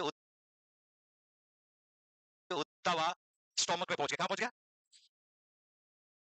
स्टोमक से होता हुआ ड्यूडिनम में चला गया, ड्यूडिनम में चला गया, ड्यूडिनम से होता हुआ जुजिनम में चला गया, और जुजिनम से एक ब्लड वेसल, इसका नाम है superior inferior mesenteric when. Superior inferior वो लेकर के किसको दे देगा? पोर्टल वेन को. किसको दे देगा? और हमारी ड्रग कहां पहुंच गई? तभी तो कह रहे हैं ज्यादा मेडिसिन मत खाओ, लीवर खराब हो जाएगा. सुना है? सीधा लीवर में पहुंचता है. अब इसमें एक फायदा है, ये सबसे चीपेस्ट रूट होता है. कोई ट्रेनर, कोई एक्सपर्ट नहीं चाहिए. मेडिसिन लिया, पानी पिया अंदर. बट इसके डिसएडवांटेज है, जितना ड्रग एडमिनिस्टर किया उतना टारगेट सेल और टिश्यूज तक नहीं पहुंचता, आधा बाहर. ये इसका एक डिसएडवांटेज है. तो मेरा कहने का पर्पस है, यदि आप कोई भी ड्रग आपके माउथ में पुट करते हो, वो पहले माउथ से होता हुआ, फेरिंक्स से होता हुआ, ईसोफेगस से होता हुआ स्टोमक, फिर ड्यूडिनम, फिर जुजिनम, जुजिनम से ब्लड में अब्सॉर्ब होकर के पोर्टल वेन से लीवर में पहुंचता है. कहां पहुंचता है? और लीवर से आपका पहुंचेगा राइट एट्रियम में, राइट वेंट्रिकल में, लंग्स में, लेफ्ट एट्रियम, लेफ्ट वेंट्रिकल, और वहां से सिस्टमिक सर्कुलेशन से होता हुआ टारगेट सेल तक जाएगा और सेल के साथ जाके बाइंड हो जाएगा, फिर अपना काम करवाएगा जो उसको करना है. इसको कहते हैं फास्ट पास मैकेनिज्म. मैंने कहा यदि सबलिंगुअल कोई ड्रग दिया तो फास्ट पास मैकेनिज्म को बाईपास कर देगा. बाईपास का मतलब इसके साथ नहीं जाएगा, सीधा कहां पहुंचेगा? ब्लड में. कहां पहुंचेगा? ब्लड में. देखिए, sublingually bypass the fast pass mechanism before taking drug drink ship of the water. और कितने टाइम में काम करना शुरू कर देगा? और लगभग 10 मिनट में पूरी तरीके से ड्रग क्या हो जाएगा? मेटाबोलाइज. क्या हो जाएगा? मेटाबोलाइज. मतलब जैसे ही आपने इस ड्रग को एडमिनिस्टर किया, ये यहां से सलाइवा के द्वारा सीधा ब्लड में एब्सॉर्ब हो जाएगा. किस में एब्सॉर्ब हो जाएगा? ब्लड में. इसलिए कभी-कभी ऐसा एमसीक्यू आता है, except IV which is the fastest route to give response. तो वहां पर क्या लिखोगे? सबलिंगुअल. क्या लिखोगे? ज्यादातर बच्चे क्या एक्सपेक्ट करते हैं? सबलिंगुअल का मतलब स्टोमक में. ऐसा नहीं होता है. जब आप सलावरी ग्लैंड पढ़ते हो, सलावरी ग्लैंड सलाइवा को सीक्रेट करती है, और जब सलाइवा को सीक्रेट करती है तो अलग-अलग जगह करती है ना. जिसमें हम लोग मैक्सिलरी पढ़ते हैं, सबमैंडिबुलर, पैरोटिड, सबलिंगुअल, है ना. और आपको बता दूं, पैरोटिड जो है उसके कंपैरिजन सबमैंडिबुलर और सबमैक्सिलरी ज्यादा सलाइवा सीक्रेट करती है, लगभग 60 to 70% ना. आपके पीछे, आपके गर्ल्स के पीछे बॉयज हाथ खड़ा करो. नालायक कौन थे अभी? हाँ, ठीक है. तो ये जैसे सलाइवा आपका ब्लड में एब्जॉर्ब होता है, उसी तरीके ड्रग भी आपके ब्लड में एब्जॉर्ब होता है। टाइम कितना लगता है? 1 to 3 मिनट्स। और पूरा मेटाबॉलिज्म प्रोसेस का टाइम कितना? 10 मिनट्स। बाकी stinging burning when place under the tongue feel होगा। Instead trying to store medication dark and tightly closed बोतल। याद रखना इस ड्रग को फोटो सेंसिटिव ड्रग कहते हैं। क्या कहते हैं? जैसे ही ये लाइट रेस के टच में आएगा तो कंपोजिशन डिसॉल्व हो जाएगा। तो कभी भी इस ड्रग को खुले में नहीं रखते। टाइट क्लोजर बोतल और डार्कन प्लेस में हम लोग पुट करते हैं। आप इस पिक्चर में देख रहे होंगे, यहाँ पर एक ड्रग को मैंने पुट किया हुआ है। देखिए फर्स्ट पिक्चर में ड्रग को पुट किया है, सेकंड पिक्चर कैसे सीधा ब्लड में पहुंच रही। ये आपका जो है ना, ये ड्रॉप ड्रग का, और सीधा आपके कैपिलरीज रिसीव कर रही है और कैपिलरीज दे जाके ब्लड वेसल्स को दे देगी, है ना। तो यहाँ हमने ड्रॉप को पुट किया और यहाँ पर ये ड्रॉप एब्जॉर्ब हो रहा है डायरेक्टली। देखिए म्यूकोसल मेम्ब्रेन और सीधा कहां पहुंच रहा है? Blood vessels. तो that route we can say sublingual. कौन सा है? Please write down.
डिलीवर करती है तो 1 to 3 मिनट्स।